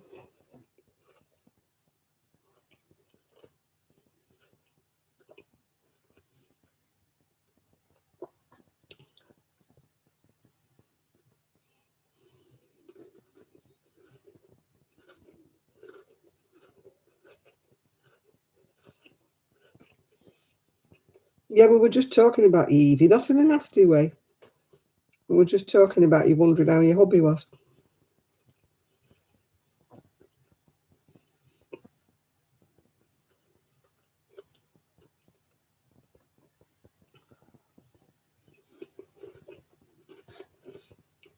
We thought you were on earlier because we had another lady on that was called Blind Creations, and I thought you changed your name for a minute.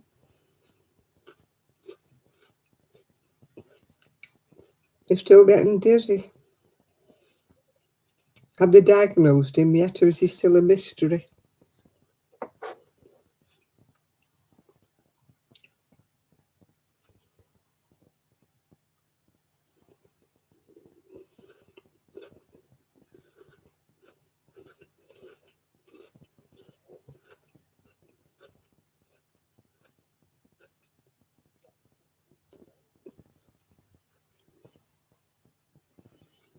Oh, give over, John.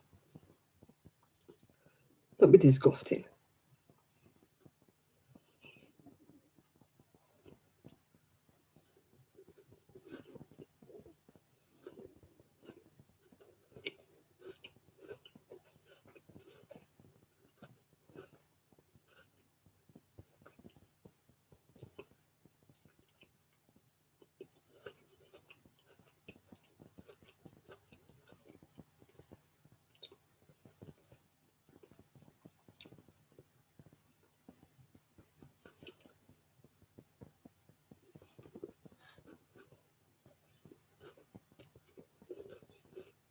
That leaves you a bit vulnerable, doesn't it?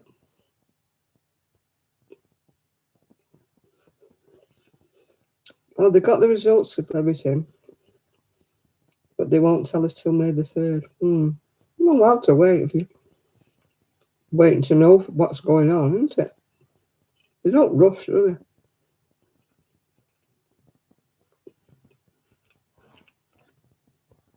It's like when you ring up for blood test results. Oh, yeah, we've got them back, but we can't tell you. We've got to wait what the doctor tells you. Oh, yeah, okay.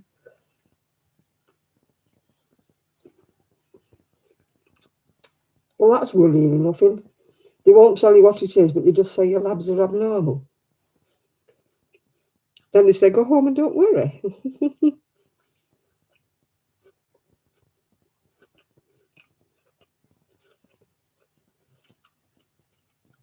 Tell you, if we all had money to pay private, this wouldn't happen. It doesn't happen in the movies, does it?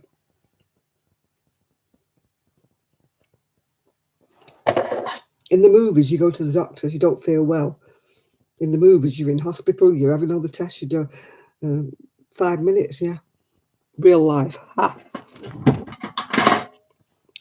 You have to wait blooming months for everything. My daughter-in-law's still waiting for a knee operation date. She's had all her her pre-meds or whatever it is. And when you've had that done, or your pre-assessments, you're supposed to have the knee operation within 12 weeks, yeah. You thought it was funny, yeah, but I'm sure you didn't do that. Sure you don't drink that much, you don't know what you're doing, Joe.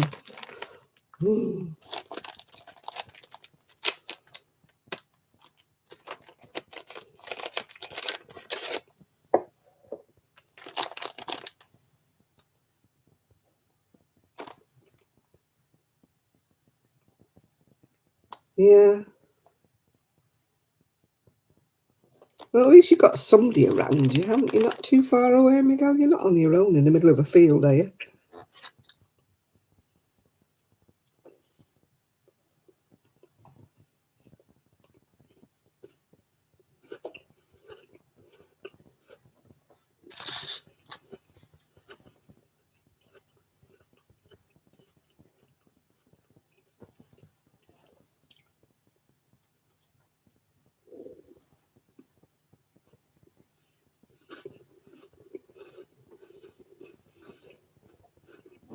We have to do the stairs, Sandra.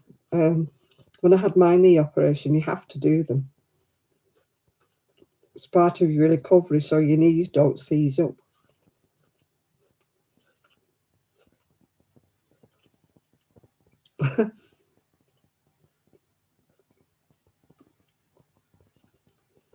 Well, your head ain't not gone away, Jill.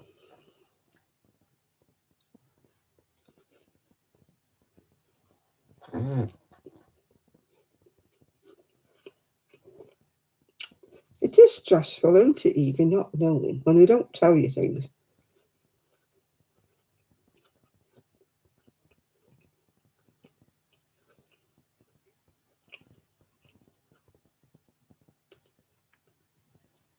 I think no news is worse than what they're going to tell you.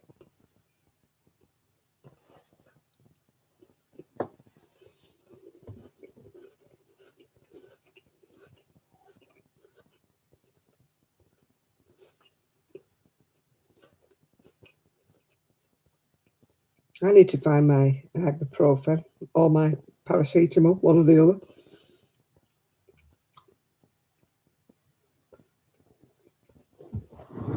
I don't think I've got any left in here now.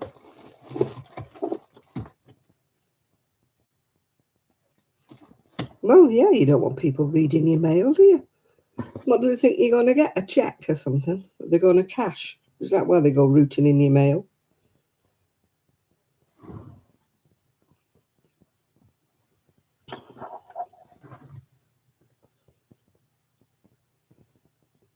Oh, it's not easy, Evie. I had to apply three times. I went to appeal to get my disability money.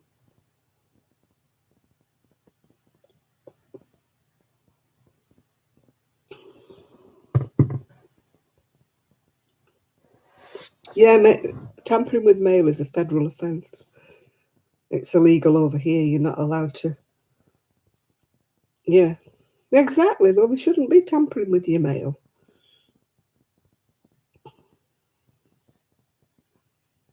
It's an offence to open anybody else's mail.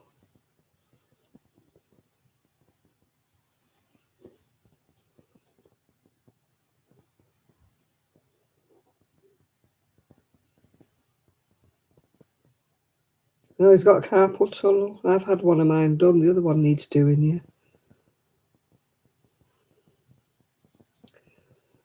Oh, I hope you get some answers soon. May the 3rd, how long is that? Another week, yeah?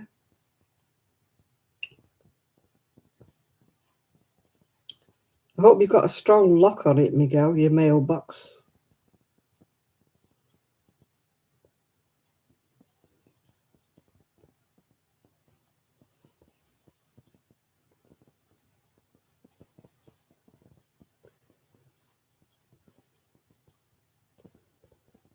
They shouldn't be able to open mail. I mean, over here, mail goes through our letterbox, so we don't have this problem.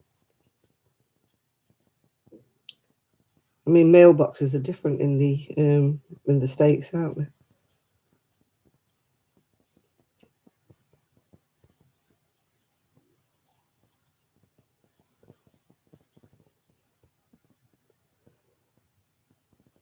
Yeah, that's what I mean. It's a bit what's it, isn't it, not having a lock on your mailbox?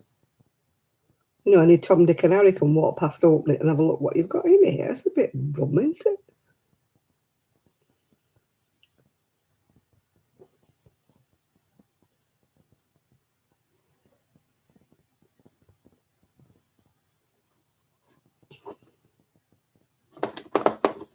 Yeah, you're not allowed to tamper with the mail.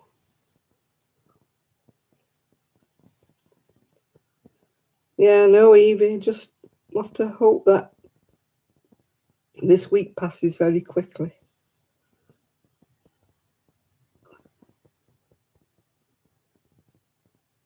Okay, Evie.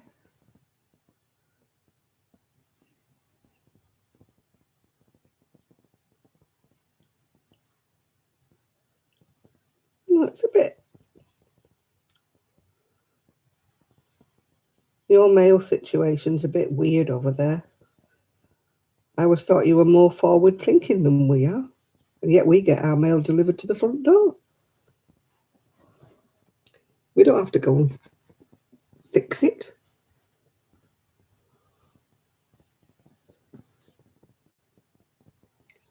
You know, we don't have to go looking. It comes to us. Everything gets delivered. Perhaps we're lucky in the UK.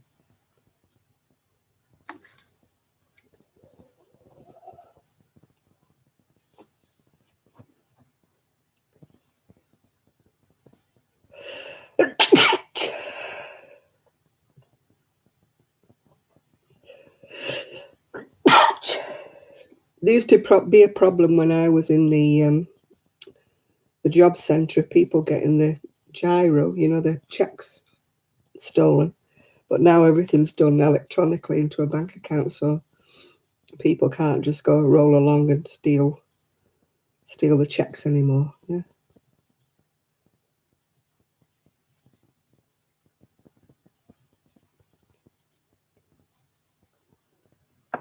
Well, they want shifting off the land, then you wouldn't need to go and get a mailbox. Can't you round up a posse? Get them shifted.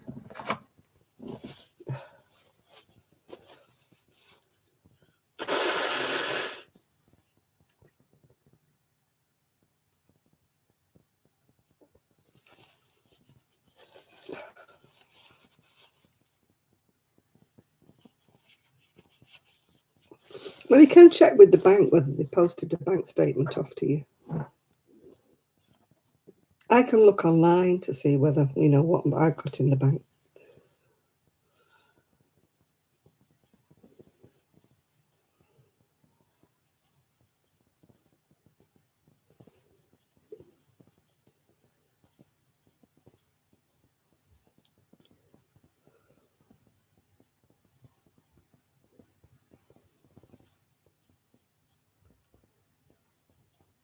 Oh, there you are, Miguel. Chris has got some.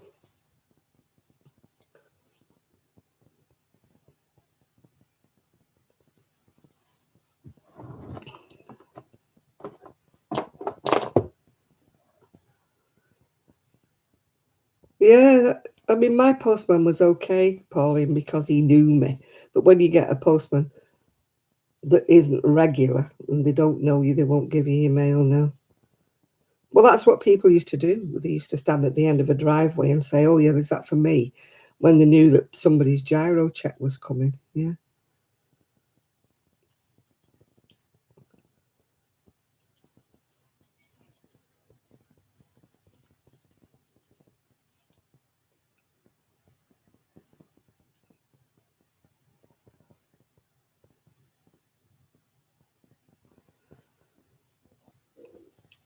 You need to report every little incident, Miguel. Report it till the police are sick of you, and then they'll come and shift them.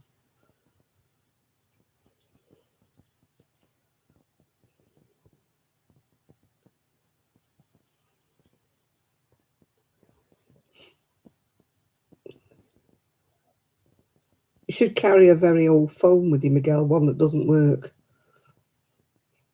Then when she says she wants your phone, say, "Here, give her a duff one. It's the only one I've got, mate." You can have it.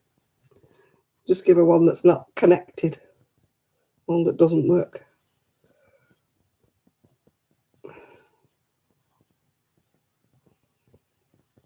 Just keep your other phone well hidden. Just say what phone don't have one. Yeah.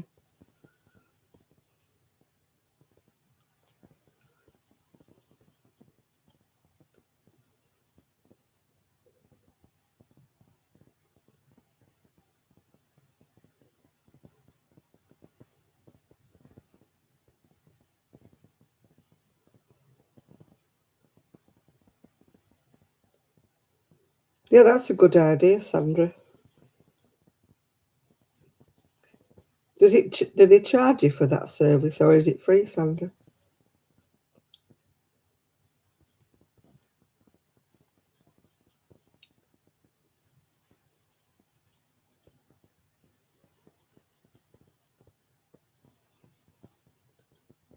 You know, if it was a free service, then Miguel could.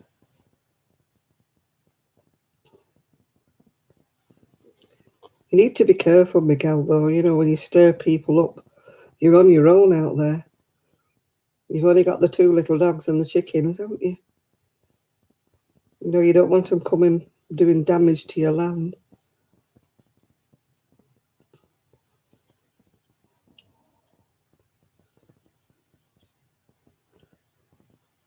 Poppy's in the hallway snoring.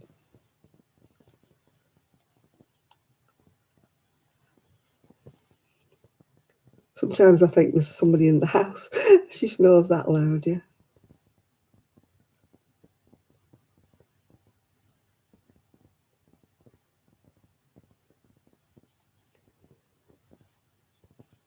Yeah, but at least you'd know if your bank statements were being sent to you, Miguel, if you bothered about somebody taking them.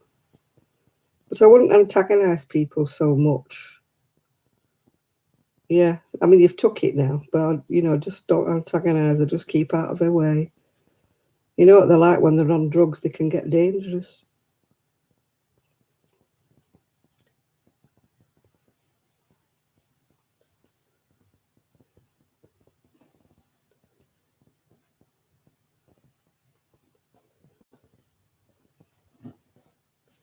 Always helping, is he, Duke? Or hindering?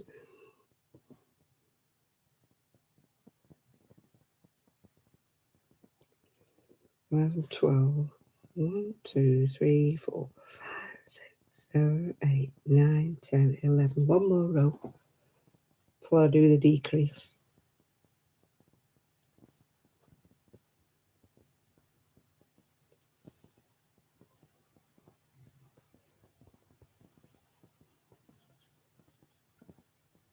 What's the topic of the day? Miguel having squatters that are drug addicts on his land. That's the topic of the day at the moment.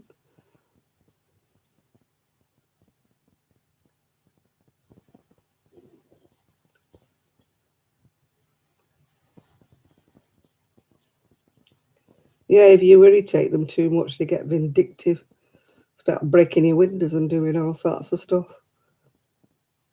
You have to be very careful, Miguel. Yeah, but don't take any more pictures now. You've had your pictures. Just stay out of their way. Keep yourself safe.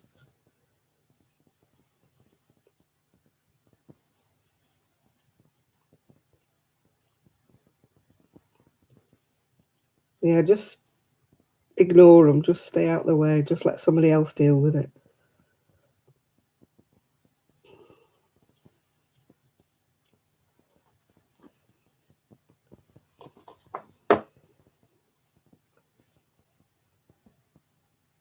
Well, you've got proof now. You've got your photos.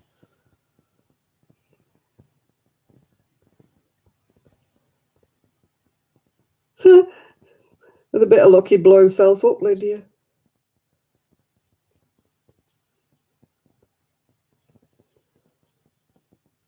Apparently, there was somebody near us who was running a cannabis factory, and he was running it from a lamppost. He was stealing the electricity from the lamppost. I don't know how he did it, but he did, so that it wouldn't show up on his electric bill that he was growing cannabis in the house. People do all sorts of things. When we're law abiding, we don't think about these things, do we, Lydia? Yeah.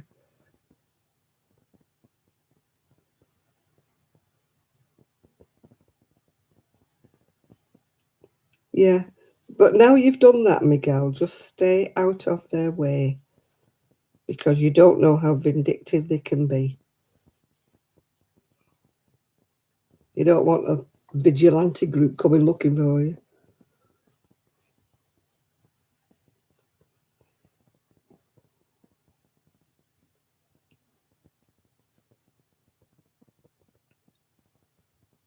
1, 2, 3, 4, 5, 6, 7, 8, 9, 10, 11, 12.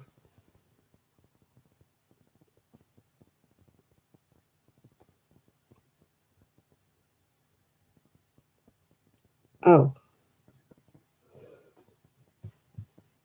number 12 should have been a decrease row.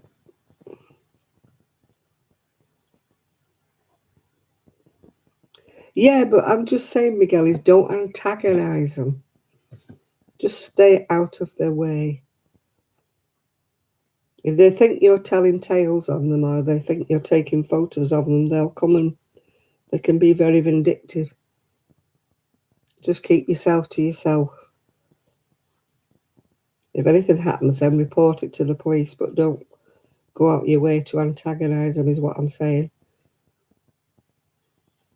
You don't want to bring trouble on yourself. You're not in any fit position to be getting into fights or anything.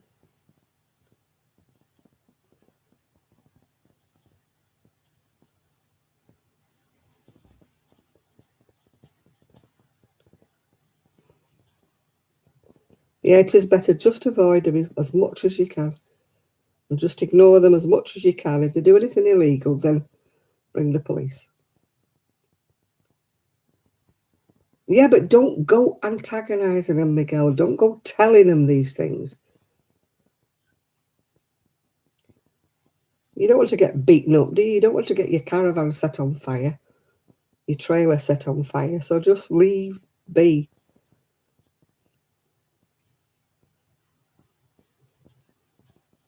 You're out there on your own, remember that.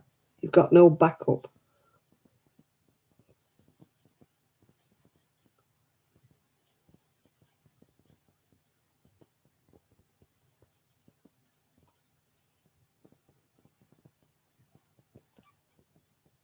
Yeah, people on drugs can be really weird. They're not in their right heads, are they? No, don't say nothing. Just stay out of the way, Miguel.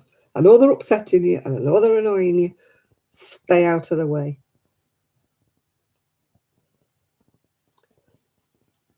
Leave it to the landlord. Leave it everybody to do that. Don't you be doing it.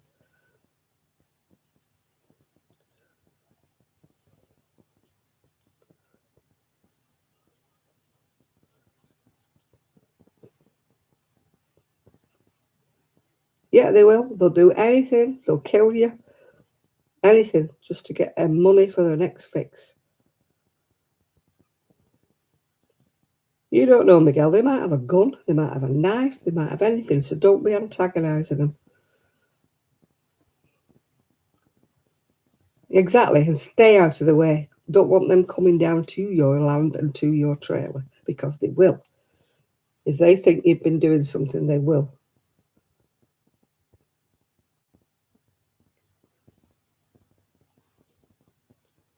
Yeah, we know it's wrong, Miguel, but that's the way it is. They could have a gun, they could have a knife, anything.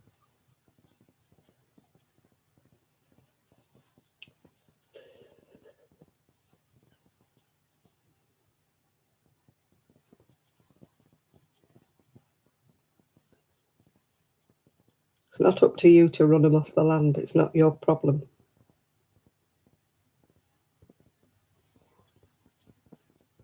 It's all right, Miguel. I just don't want you getting yourself in any trouble. You know, because people can. Yeah, I mean, they could come. They could come and steal your chickens. They could come and do anything. They could come and kill your dogs, poison your dogs. You don't know what they're going to do. So just watch yourself.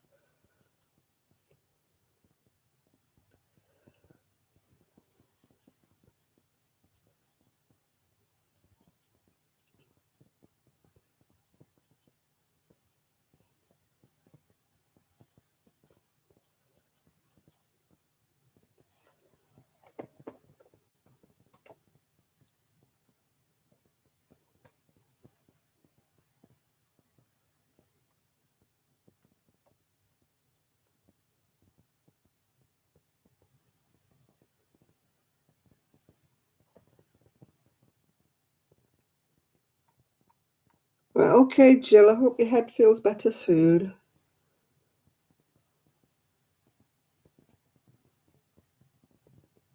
What am I making? I'm making a baby's jacket for my friend who's a foster mum.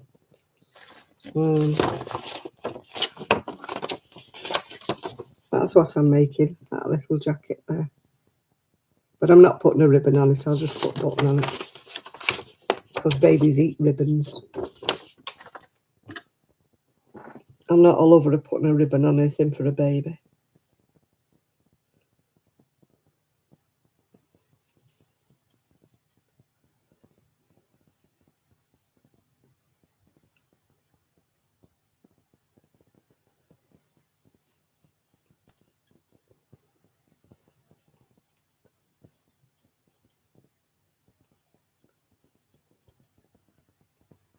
Yeah, I'm on my last sleeve now, Rebecca.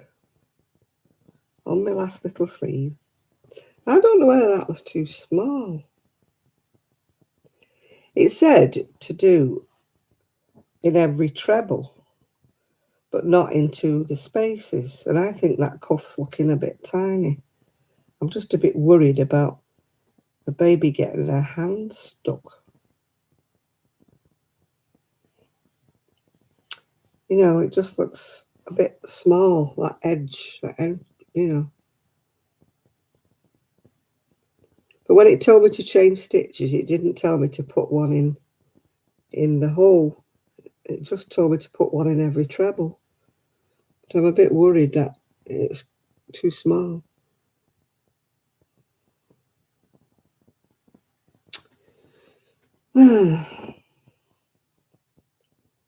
I'd hate it to be too little. The baby can't get. It's double knitting. It's James C. Brett, I think. Right, I'm going to do this one, putting a stitch in every space, and then I'll undo the other one because I've got enough wool left. Yarn, as everybody calls it. I call it wool. Even if it's not wool, I still call it wool. Yeah, that's the way we are in the UK. Everything is wool. If I said to people at the knitting club, "Is that yarn?" They go, "No, knitting wool." Even though it's acrylic, it's knitting wool. It's like we don't have yarn shops; we have wool shops over here. Where is the nearest wool shop? Yeah.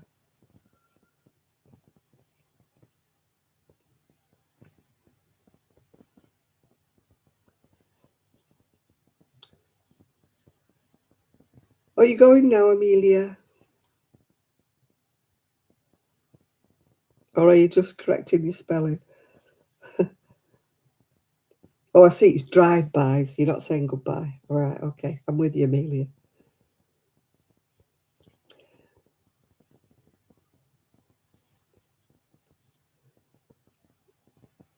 Yeah, to us, yarn is a story. He tells a good yarn. In other words, he tells a good story. He's a storyteller. And yarn was something that they used to spin in the mills, yeah? Yeah, my shed, yeah. It's already half full. And my wool hasn't come yet. God knows how I'm going to fit everything in it. I need to order some more shelves. I was supposed to do that before.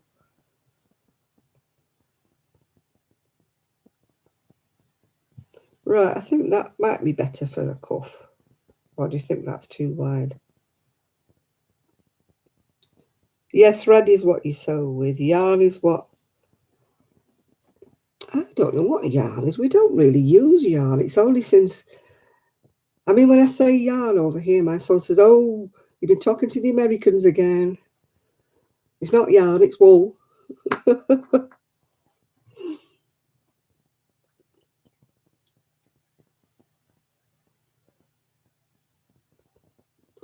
He said I've become Americanized. I've got lots of American words in my vocabulary now. I'm not English anymore. But I say some things on, you know, and people just don't understand me.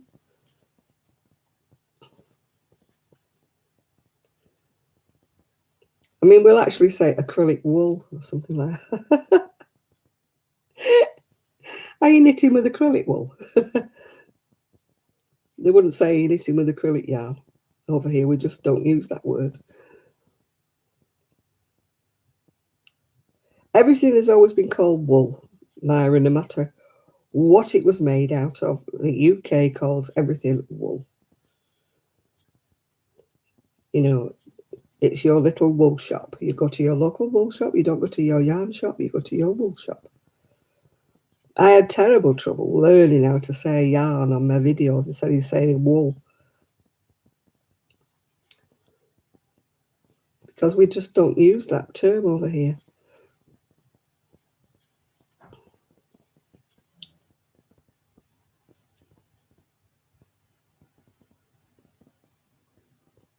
Well, some people do call it yarn, Myra, but I still call it wool.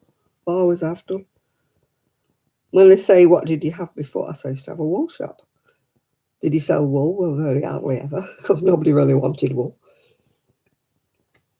I can remember we had cashmere.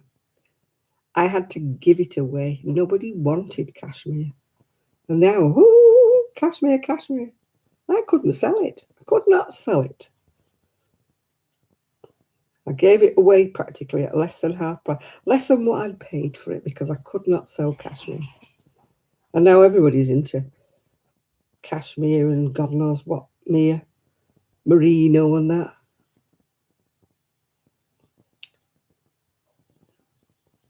Nobody wanted to know when I had my wool shop.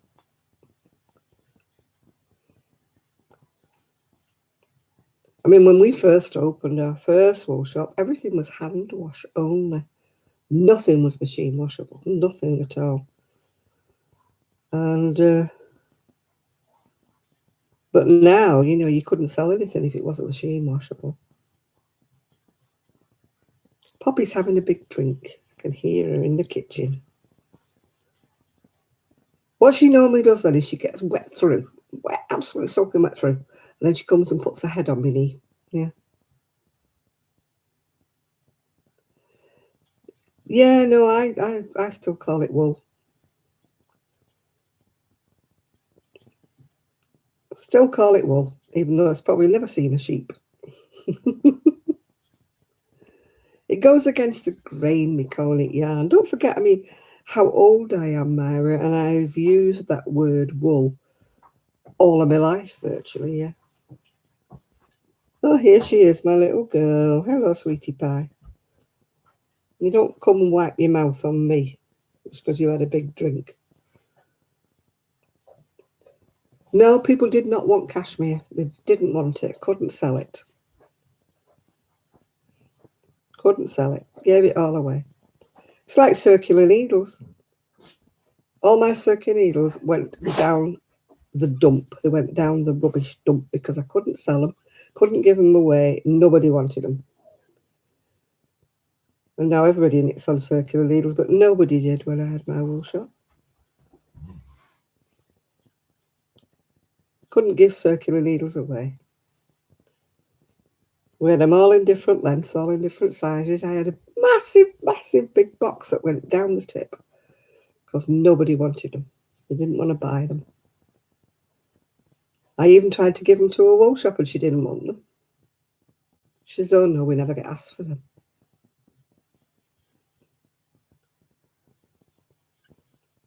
Now it tickles me that everything's done on a circular. That just shows how things have changed in the last, 20 years, yeah.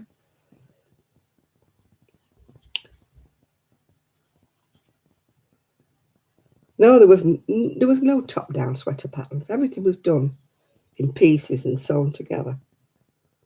Mm.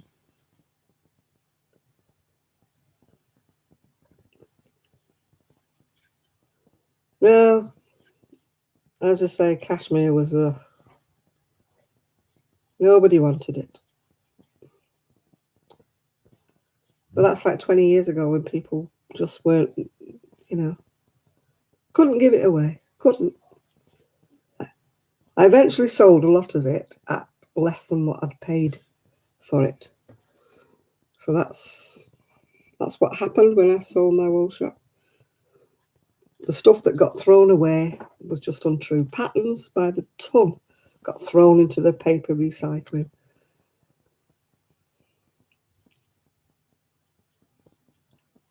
But when I sold my shop, it was the time when people weren't knitting. People had gone off knitting. That's why I had to sell the shop. Couldn't keep it running. My mother used to say to me, if you could hang on long enough, there'll be a revival in knitting and it'll all start up again. And she was right, but I couldn't wait like 10 years or whatever until it did revive. And there was no such thing as the internet back then, so I couldn't have started an online business because it wasn't around, the internet. There was no such thing as eBay and all of this jazz. And I was a divorced person with 2 mortgages and couldn't keep going. So I had to give up and get a job. It broke my heart to sell the business. We'd had it for 30 odd years. But I could not survive. The bank manager kept telling me I couldn't survive. The accountant said it's just unfeasible. I couldn't pay the mortgage on both places, my house and the shop.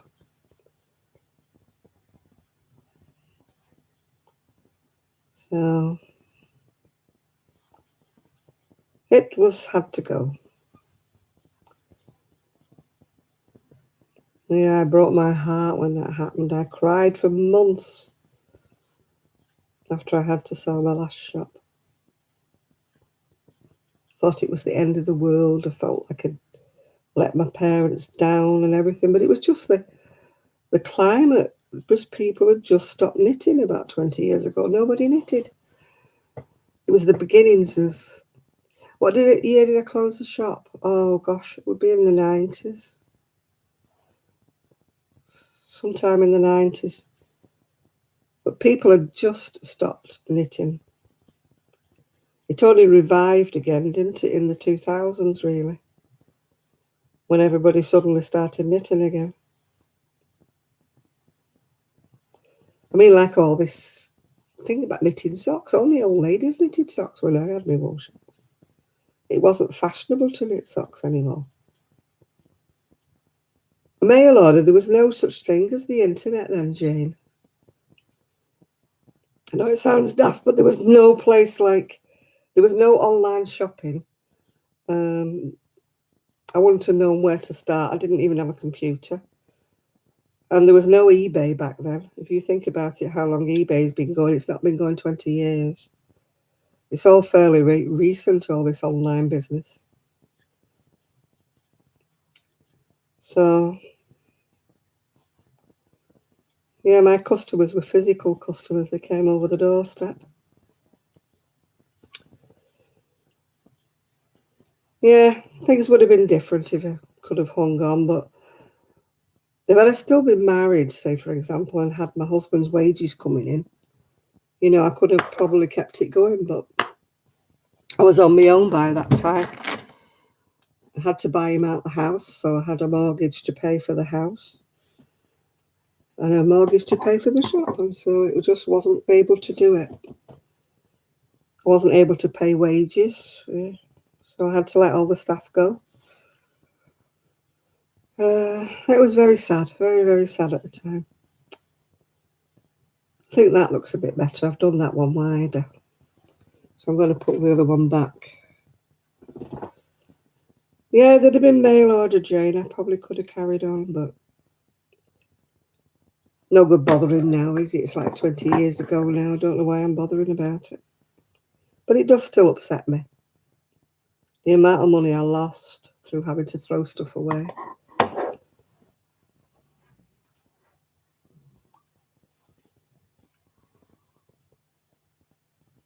Yeah, I had to run the shop on my own, and it was very, very difficult because I had a mother in a wheelchair.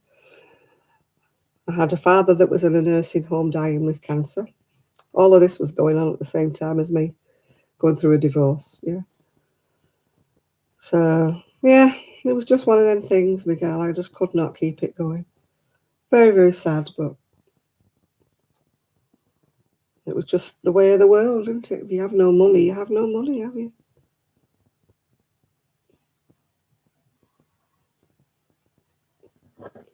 Yeah, my mother would.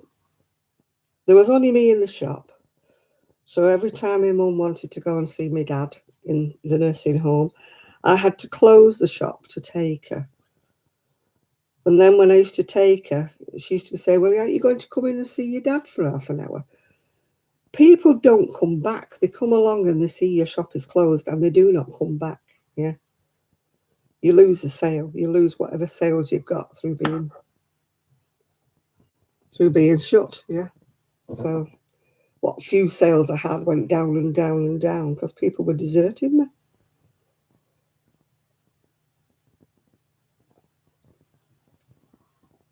There's a wool shop further down the street from me, well, further down the road from me, that wasn't having the same difficulties that I was.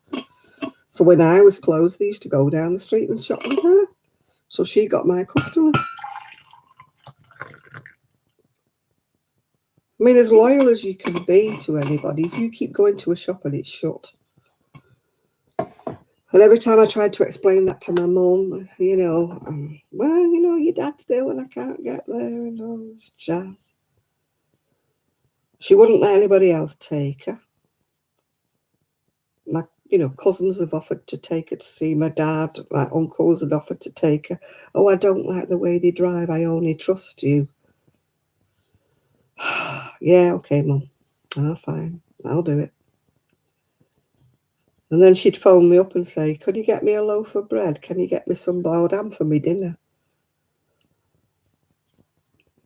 Yeah, well, I'll bring it down when the shop's closed tonight. No, I want it for my lunch. I want it now. I tried to do a market stall and I just got so angry when I was doing it. I had stuff on the stall marked at half price and people were waving, I'll give you £1 for it. They want a big bag of wool. I'll give you £1. No. I'll take it home with me first. People want things for 50p and £1, Nathan. It was heartbreaking. Car boot sales are only for junk. Yeah. You can't sell anything decent at a car boot sale. I did a market stall. Couldn't sell anything there. I had all these women. I'd have like a big bag of cotton, sewing cotton that's like £1 a thread. Yeah. And they'd hold up the bag and say 50p, 50p. And I said, no.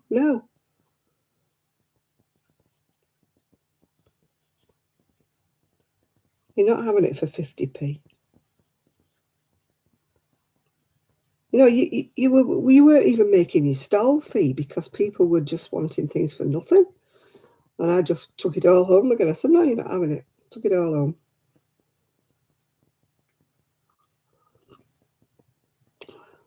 They just want junk out your attic for 50p and £1 when you go to a car boot sale.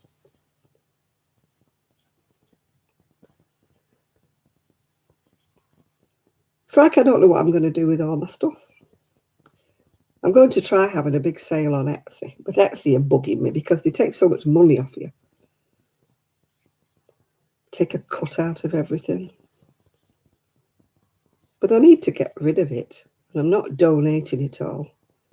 I mean, there's pounds and pounds worth of sweaters and shawls and everything I've got in storage. I need to try and at least get some of the money back again that I'd spent on the wool. I am not donating it all to charity. I gave away half of my woolies and half of the things I've made before I even came here. But one of them things, I'm not giving any more away. I'll keep it forever and ever.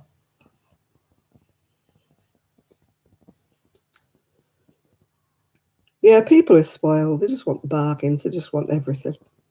My dad hated charity shops, as you call them, thrift shops. Because over here in the UK, they don't pay rent and they don't pay this and they don't pay that if they're a charity. And he used to say, how can decent people make a living when there's people selling jumpers round the corner for £2, you know? And we were there struggling to pay rent and pay mortgages and stuff. And they were getting it all rent-free.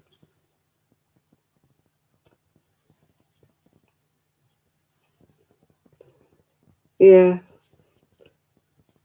You see, around here, you're not even allowed to have, like, a yard sale or whatever it is that you can have in America. You're not allowed to do that over here.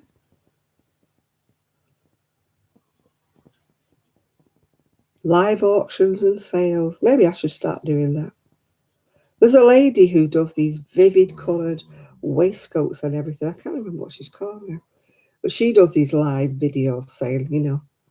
And she has like numbers on everything, like 64, 65, yeah. And she's going, yeah, if you message me, it's so much for this and so much for that. Just message me what you want and all that. I thought of doing that, yeah.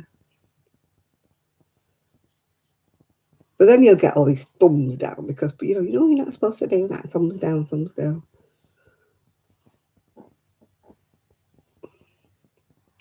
I can't sell on eBay, Jean. I can't. People, again, want something for nothing. Yeah.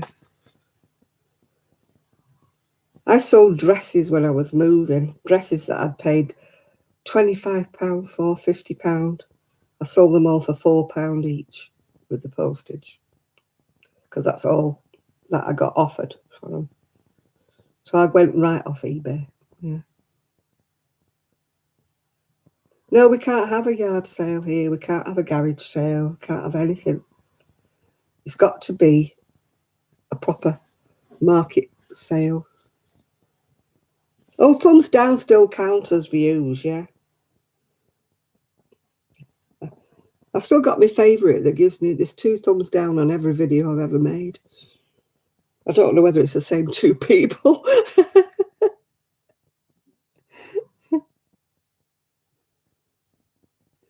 Well, it tickled me that people in America who work for these thrift stores and that get paid. I mean, people over here who work in a charity shop, they do it and donate their time. They don't get paid. Yeah, it's been specially treated, my shed. And don't forget, we don't get snow over here.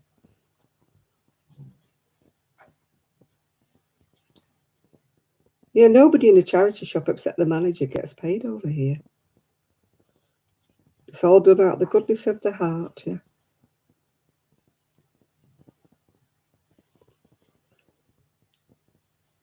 Yeah, it tickles me. I don't mind people doing a thumbs down if they watch the blooming video. But I actually put a video up and I watched. And I got 2 thumbs down within seconds of the video going live. Seconds. And I'm thinking, no, come on now, that's peevish. You're not even watching before you put the thumbs down. Yeah. Thumbs down me if you don't like me. Fine, fair enough. Yeah. But don't thumbs down me without even watching me. Yeah. No, it won't go damp or mouldy. It's specially treated wood that they've used in my shed.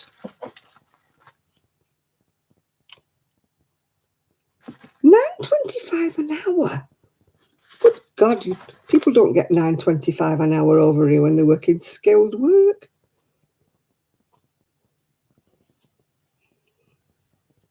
Wages over here are pitiful. I'm glad I don't have to go in the job market anymore. Yeah, seconds they do that. They don't even watch my video, Miguel. They thumbs down. And I'm thinking, oh, come on now, that's just being peevish.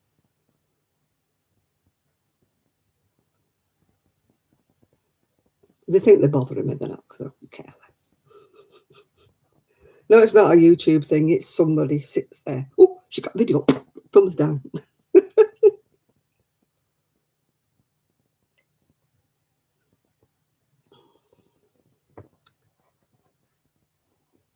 Oh, yeah, they don't like you putting a link to, in a live, they don't like you putting a link up, especially you cannot put a link up to your own web page or anything like that. YouTube will delete it, yeah. I wish they'd delete all the idiots that keep putting silly little things on mine. I keep deleting them all. It just says something like, oh, something or other. I don't know what that's all about. In the comments section, I just delete them all.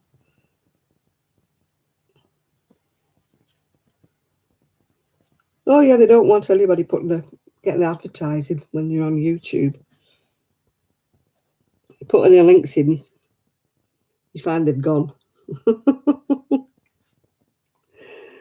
It's like somebody said here, why has my comment disappeared? As one of the people with the spanners deleted it. And I went, no, nobody's deleted it. So it must have been a YouTuber. YouTube. Oh, God, report him. That's what I do now. I don't even bother just banning them, I report them. I report them for abuse or whatever. Can't be coping with anybody like that. I think it's funny to talk about paedophilia and stuff. That's not on. No patience with anybody. Any kiddie fiddler should be chemically castrated as far as I'm concerned.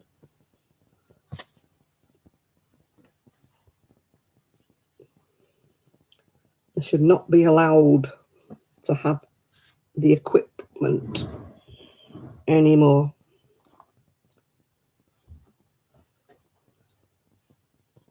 I wouldn't say chop it off because they need it to pee, don't they? But, you know, castrate them. No messing.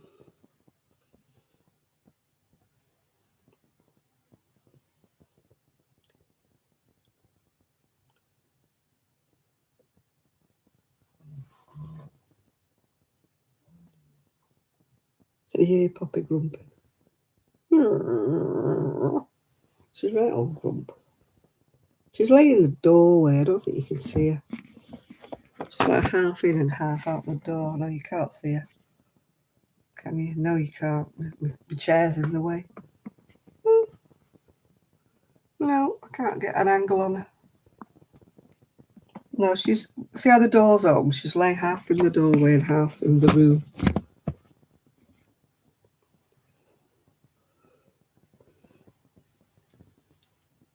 Yeah, that's one thing I've got no patience with, is anybody who abuses a child. Yeah, the old Roman way. What's that? Off with the head.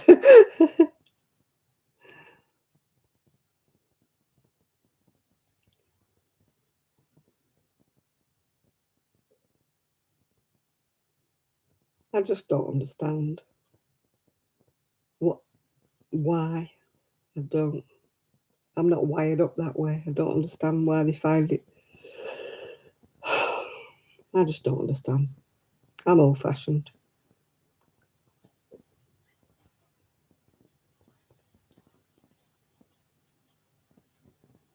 Yeah, they're just sick, aren't they, people? They're sick, aren't they? Just the thought of anybody just going anywhere near any of my grandchildren, great-grandchildren. Oh, God. Yeah. No patience.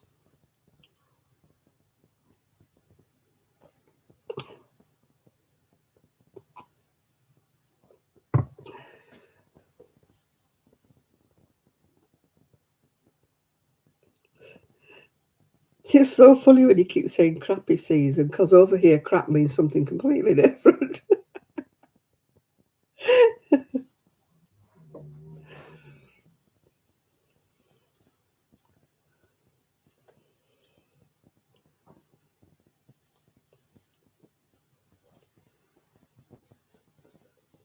If they put them in a fish mongers and put them there saying crappy, people in England would go, like that.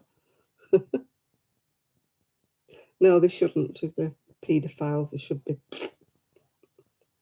They're not fit to breathe any air. Excuse me.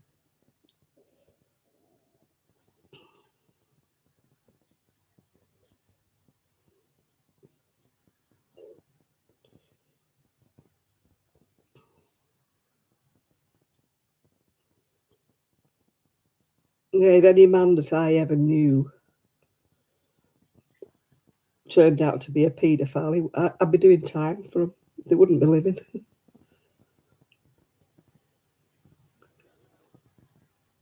Oh, it's pronounced croppy. I still don't think that they would sell over here anything being called croppy or crappy or crawpy.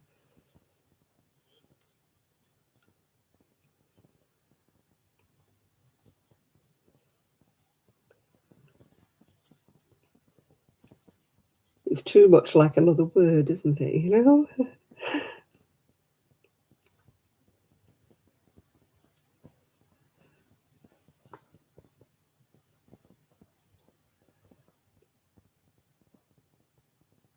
Yeah, but still, it's not very appetising, is it, Chris, calling it crappy?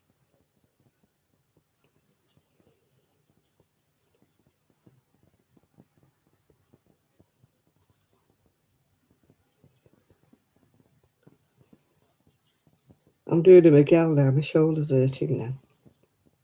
Luckily, I'm on my last bit. I undid that other cuff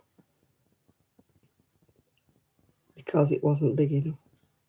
I didn't want my friend having to force a little child's arm down. I wonder if I've got enough to make a bonnet.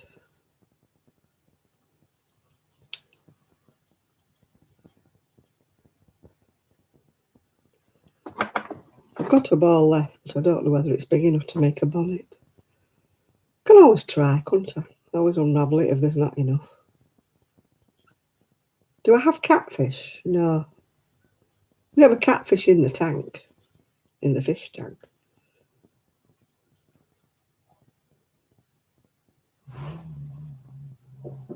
As far as I know, they don't live wild over here.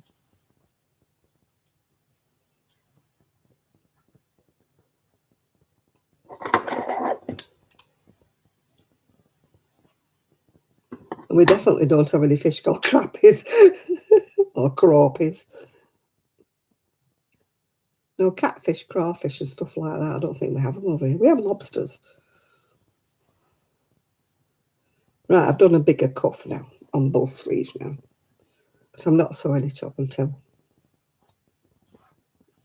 I might have enough to make a bonnet. I don't know. I will try. Sleeves, makeup, bonnet. Right, here we go. Make 51 chain loosely, work 9 rows in pattern, and then shape the crown. Oh, maybe we'll have enough. I don't know. I'll try.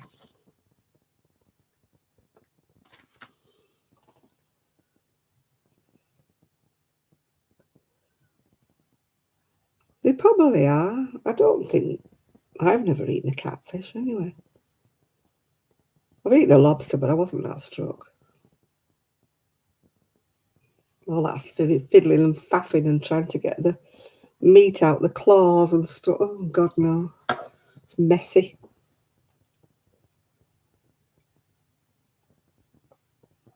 I would never buy a lobster, let's just say.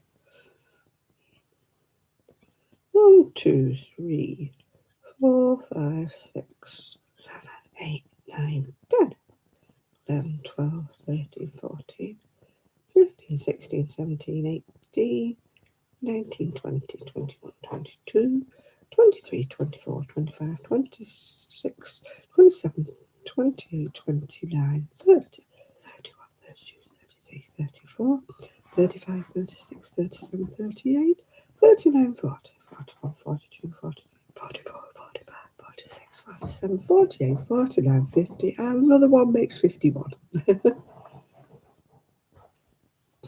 Poppy's gone upstairs. I think she thinks they're upstairs. I don't think she's twigged on they've gone out. I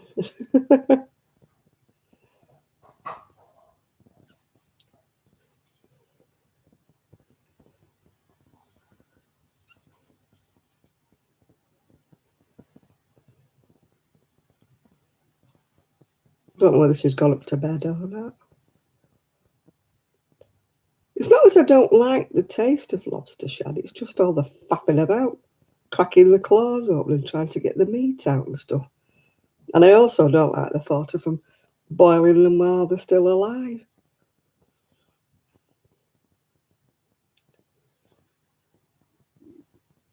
That would worry me somewhat, you know, if they put them in a pan of boiling water while they were still alive.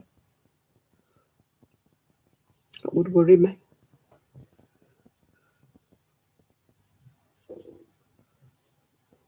I don't know whether they still do that, but that would really worry me. I'd feel really like a traitor eating something that's just been killed in boiling water.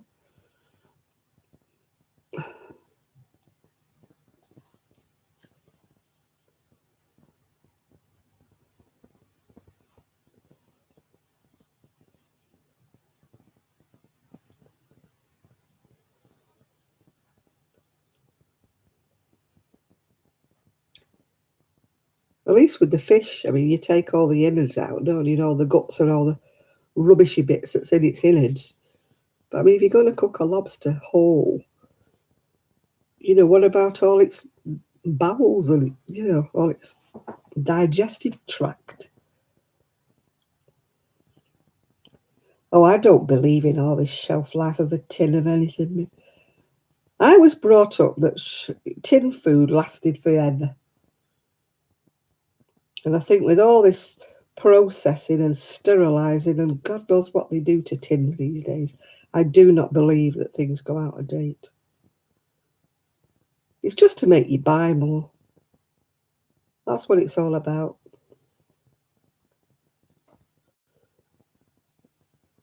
We used to keep tins of salmon for years. Nobody ever died. It's ridiculous. Oh, this goes out of date. Cheese go out of date. Rubbish. Cheese doesn't go out of date.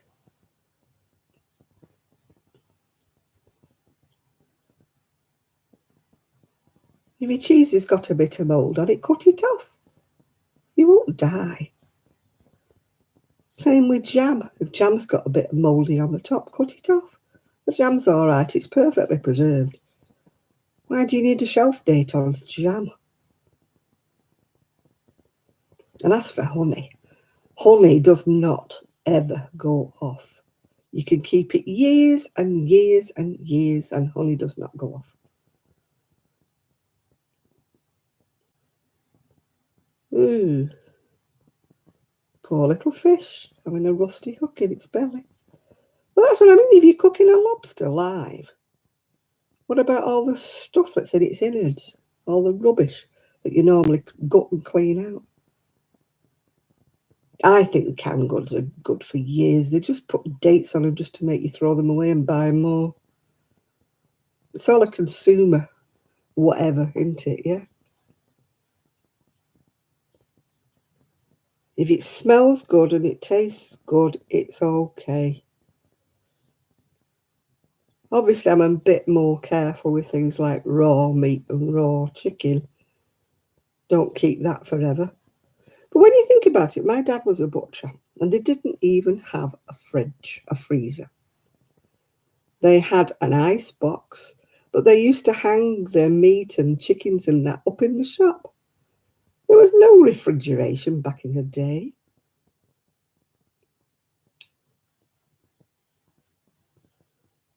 People used to cook stews and that over an open fire, and they just used to keep adding things to it. They never got to the bottom of that pot. You know, we've all got too much. We're all Jessies these days.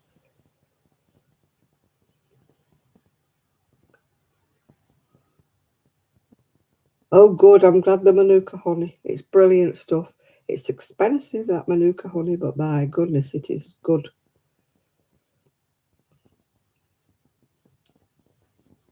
I might try some on my thumb, you know, my thumbnail that's fallen off. Because I still got some in my ambulance box, as we call it.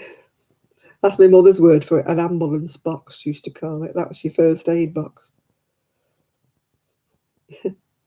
When you say, I need a plaster, you call them band-aids. I need a plaster for my finger.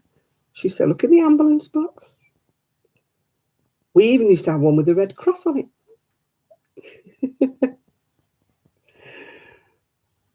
Why they were called ambulance boxes, I don't know.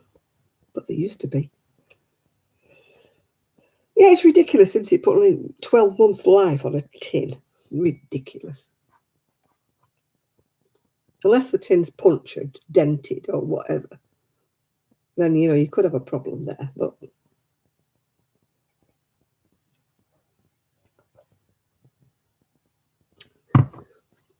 no, they just want you to buy more stuff. If they told you the truth, that tins lasted forever, you wouldn't buy any more, would you? You know, if you had a tin of peas in your kitchen that was a few years old, you'd still use it, yeah.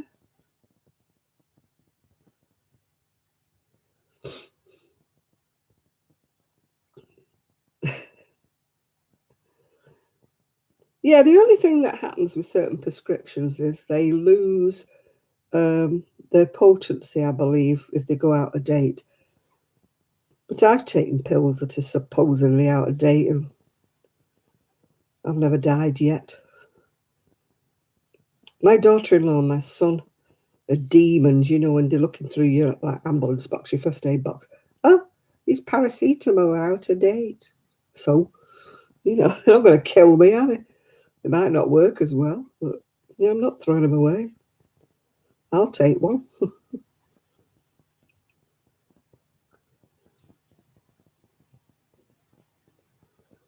No, ours have got a, a sort of sell by date or whatever, our cans. It's ridiculous, really. I mean, they steam everything, they sterilise everything, they kill all the germs off in everything. And then they tell you it only lasts a year. Come on, no.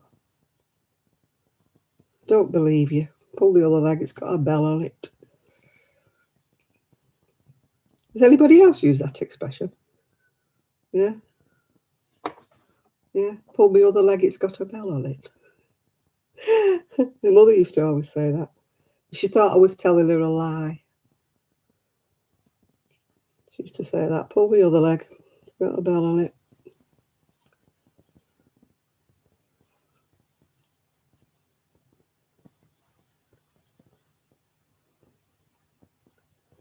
Oh, I don't believe any of those dates. It's like milk. If I sniff it and it sniffs all right, and it tastes all right, then it's fine. You can tell when milk's sour, can't you? You know, never mind about the date it says on the side of the bottle.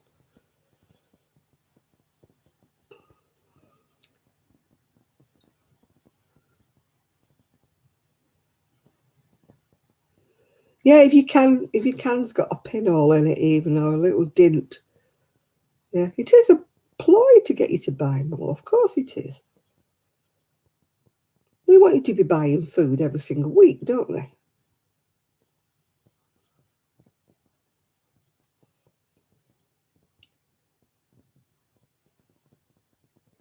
You know, that's how they're making their money because you're daft enough to believe that your cheese is off.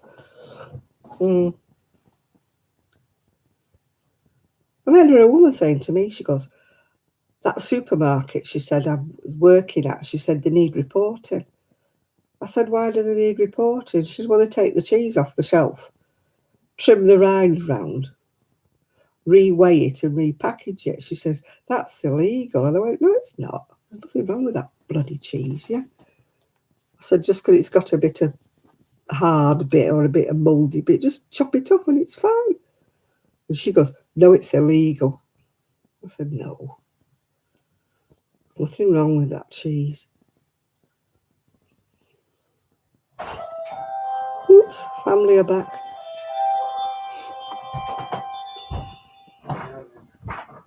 I think she's upstairs. I think Poppy's upstairs, I'm not sure. Sorry? I think she was upstairs, Poppy. Oh, yeah.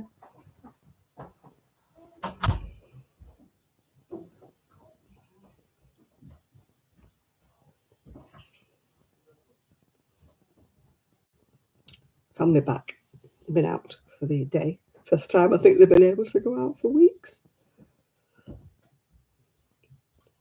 You're allowed to go out if you sit outside in a pub. Not that they're big drinkers, it's just a novelty, isn't it, of actually going out to a pub. Wow. Well, it's a bit chilly if you're sitting outside, don't it? When the sun goes in. Ooh.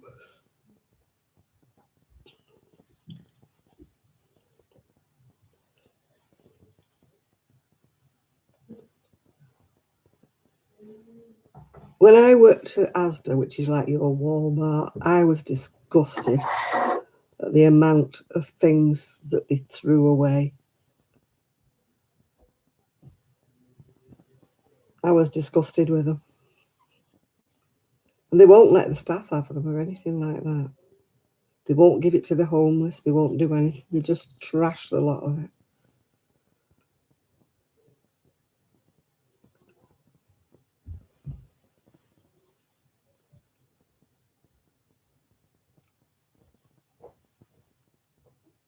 The only thing I ever had that went off was a bag of flour. It had been opened. When I opened it up, it had them little weevily things in it, little insects in it. Yeah, they used to. Oh, the amount of food they trashed every day at Asda was awful.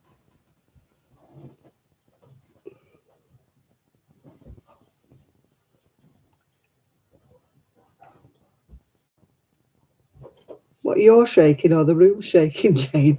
Are you having a tornado?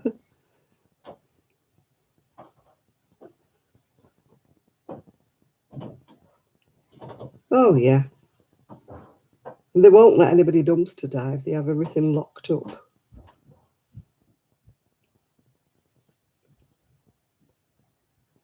You know, they were binning some bananas, and I said, they're perfectly good to make a banana bread with, you know? They were just gone a bit, oh, no. Well, buy them half, but no, I can't have them. They're going in the bin. So,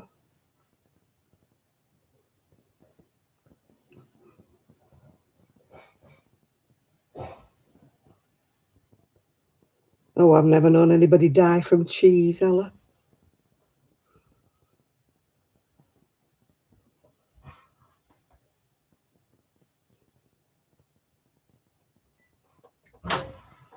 Oh, Poppy's back again. Are you back again, Poppy?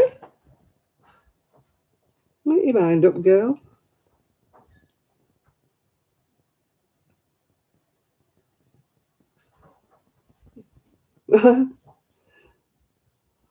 We don't have roadkill over here, unless it's a hedgehog that's been flattened. I suppose occasionally on the moors you get a sheep that's been run over, but I don't think people make a habit of eating roadkill over here. I mean, how do you know how long it's been hit? It could have been there for days, couldn't it? I think I'd be a bit more dubious about eating anything I found dead at the side of the road. Depends what kind of mould. I mean, mould doesn't go all the way. I mean, you look at blue cheese. What is blue cheese? They put copper wires in it to make it go mouldy and people eat it, don't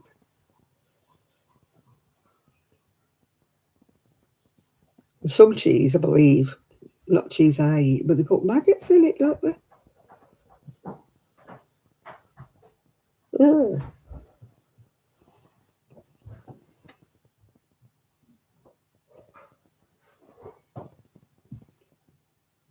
Oh, God, yeah, maggot cheese. Can you imagine anything worse than maggot cheese? Blue cheese is vile, isn't it, when they put them copper wires in to make it go blue, make it go weird.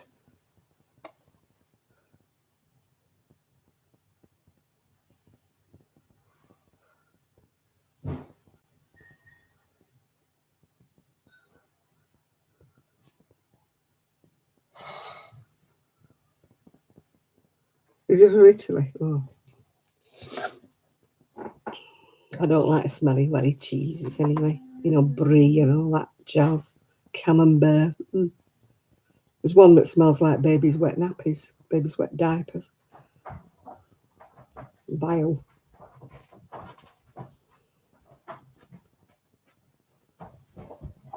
Are you back again, Poppy?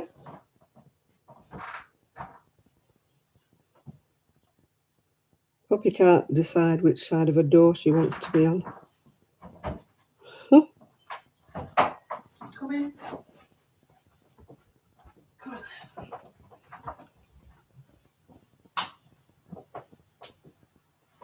I couldn't be doing with tornadoes.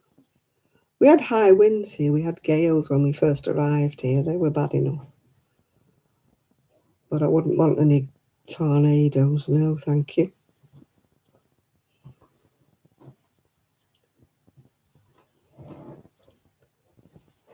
I'd be scared it would take the roof off my house.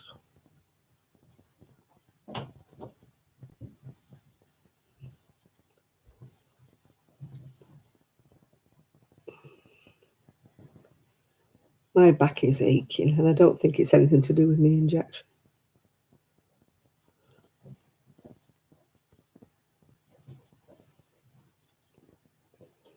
The lady said to me, "Did you have any reaction to the first injection you had?" I went, "No, nothing." And she goes, "Well, you probably won't get anything for this one either."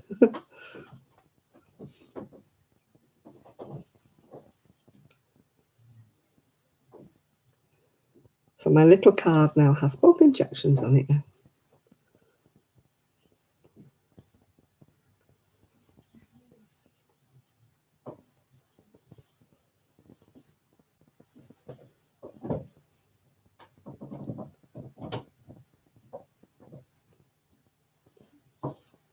You've had snow. They go hysterical over here, apparently, if you get a bit of snow. They don't have snow because we're so close to the sea. I'm going really chilly. YouTube threw you out. Yeah, I'm going really cold. The heating's not on. I'm ever so cold. The heating was on in the hall, so I don't know why it's not on in here.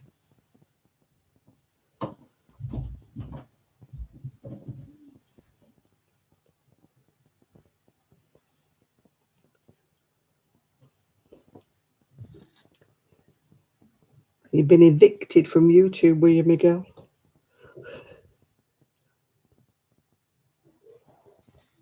How many rows am I supposed to be doing here? 9.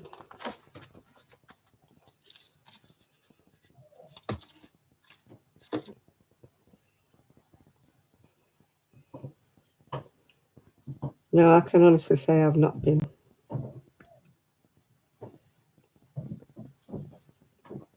I've not been in a tornado, thank goodness.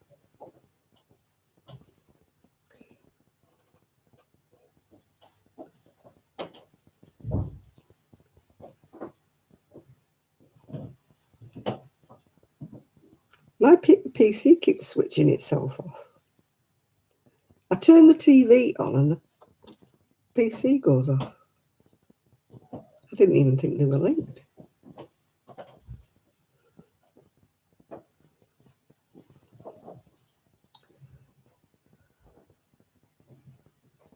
Tortilla chips.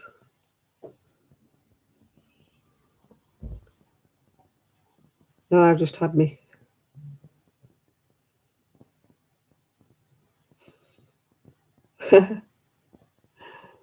Yeah, people in certain parts have tornado shelters, don't they, where they have to go underground and shut the lid down. God, it reminds me of the Blitz in the UK, where we had air raid shelters. Not that I remember. I remember the air raid shelters because they were still there when I was a kiddie. But obviously I'm too young to remember going in one. My brother did. My brother had to go in them when it was air raids. He had a little all-in-one suit that was called a siren suit. They used to put him in it and button him up even if he was in his pyjamas or anything. And I inherited his siren suit, even though I never had to go. God, I've gone really, really chilly. I hope it's nothing to do with the injection. Gone so cold.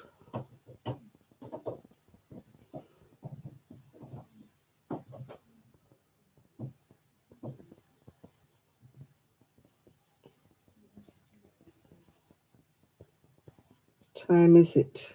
Oh, I've been on 3 hours, yeah. I'll be going to go to bed very shortly. It's gone past midnight, the witching hour. Time I went to sleep and see if I can go to sleep with the buzzing of the fish tank above my head. It's a bit worrying, isn't it, when they put a great big fish tank on the floor above your head. Yeah. Oh, I can't understand why people are storm chasers. How scary is that? When they go riding into the eye of a storm. My shoulder's hurting. I don't know whether it's my arm. Because some people did get a sore arm when they had their injection. But I never did last time. But it might be because I'm crocheting. It's all across my shoulder now and down my arm is hurting. So I think I'll give up for the day. I might be able to make a bonnet. See, I've still got some more left. I've done a bit. I might have to finish it off with some white if I can find any white. That's the end of that. I'm not doing any more crochet now. Oh, yeah, my shoulder's stiff, my arm's stiff. I didn't have a sore arm last time. It's just like the top of my arm where I had my injection and the shoulder is stiff. I can feel it sore at the top there. I didn't have any side effects with the first one.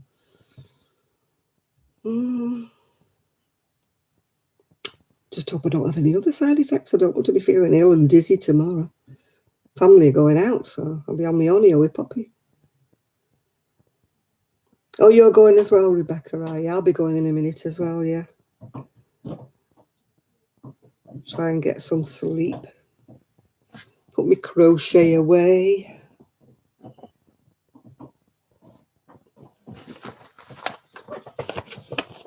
That just reminded me of a little sea shanty I used to sing that.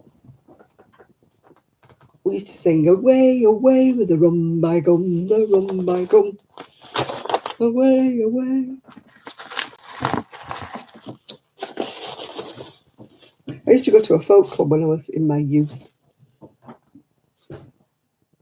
We used to sing all these wailing songs and whatever. Your second one was sore, was it? I hope mine's not going to be sore.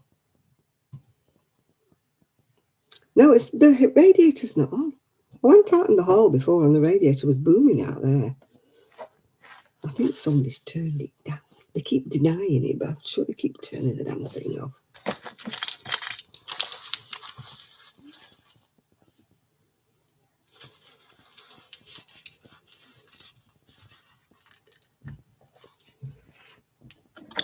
No, I was absolutely fine with my first injection. I didn't have a sore arm or anything. But I don't know if it's because I've been crocheting, because my shoulder does hurt sometimes when I crochet. Yeah, I'm going to go and take my makeup off, comb my hair, and go and get into bed. Oh, I've got a bit of coffee left. Don't know why I'm drinking coffee at this time of night. I'm never going to sleep, am I?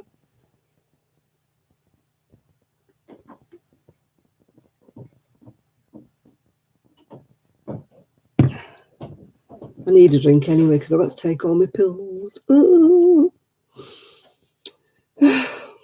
Right, people, we've covered a lot of topics tonight. From Miguel and his trespassers to mail being stolen. What else have we done? Paedophilia. We've done all sorts tonight, haven't we? So I shall bid you all farewell. Lots of people have disappeared now anyway. I was up to 60 something. I've only got 42 people left now. So I shall bid you all farewell. I know this one buzzes. Marian's going, it's not buzzing. What's the matter? It's just a low buzz. Right. Night to everybody. Hope you have a nice Sunday. Hope the weather's nice. And I hope, Nibbler says good night. Hope there's no more tornadoes and everything like that. I will try and do a video this week because my wool is coming. Yeah, wool, not yarn. My wool is coming Monday and Tuesday. So I should be. But I won't have all my shelving, so I can't put it all away, can I? So I need to order some shelving tomorrow. I'm not doing it tonight. I'm too tired. And then I shall hopefully get that delivered, yeah. Right, good night, everybody. Thank you very much for your company. And I will see you all next week. Yeah, you can watch the shed. There's a shed video and a bungalow video, Chris, you've got to watch, yeah. So I'll see you all next week. Bye for now.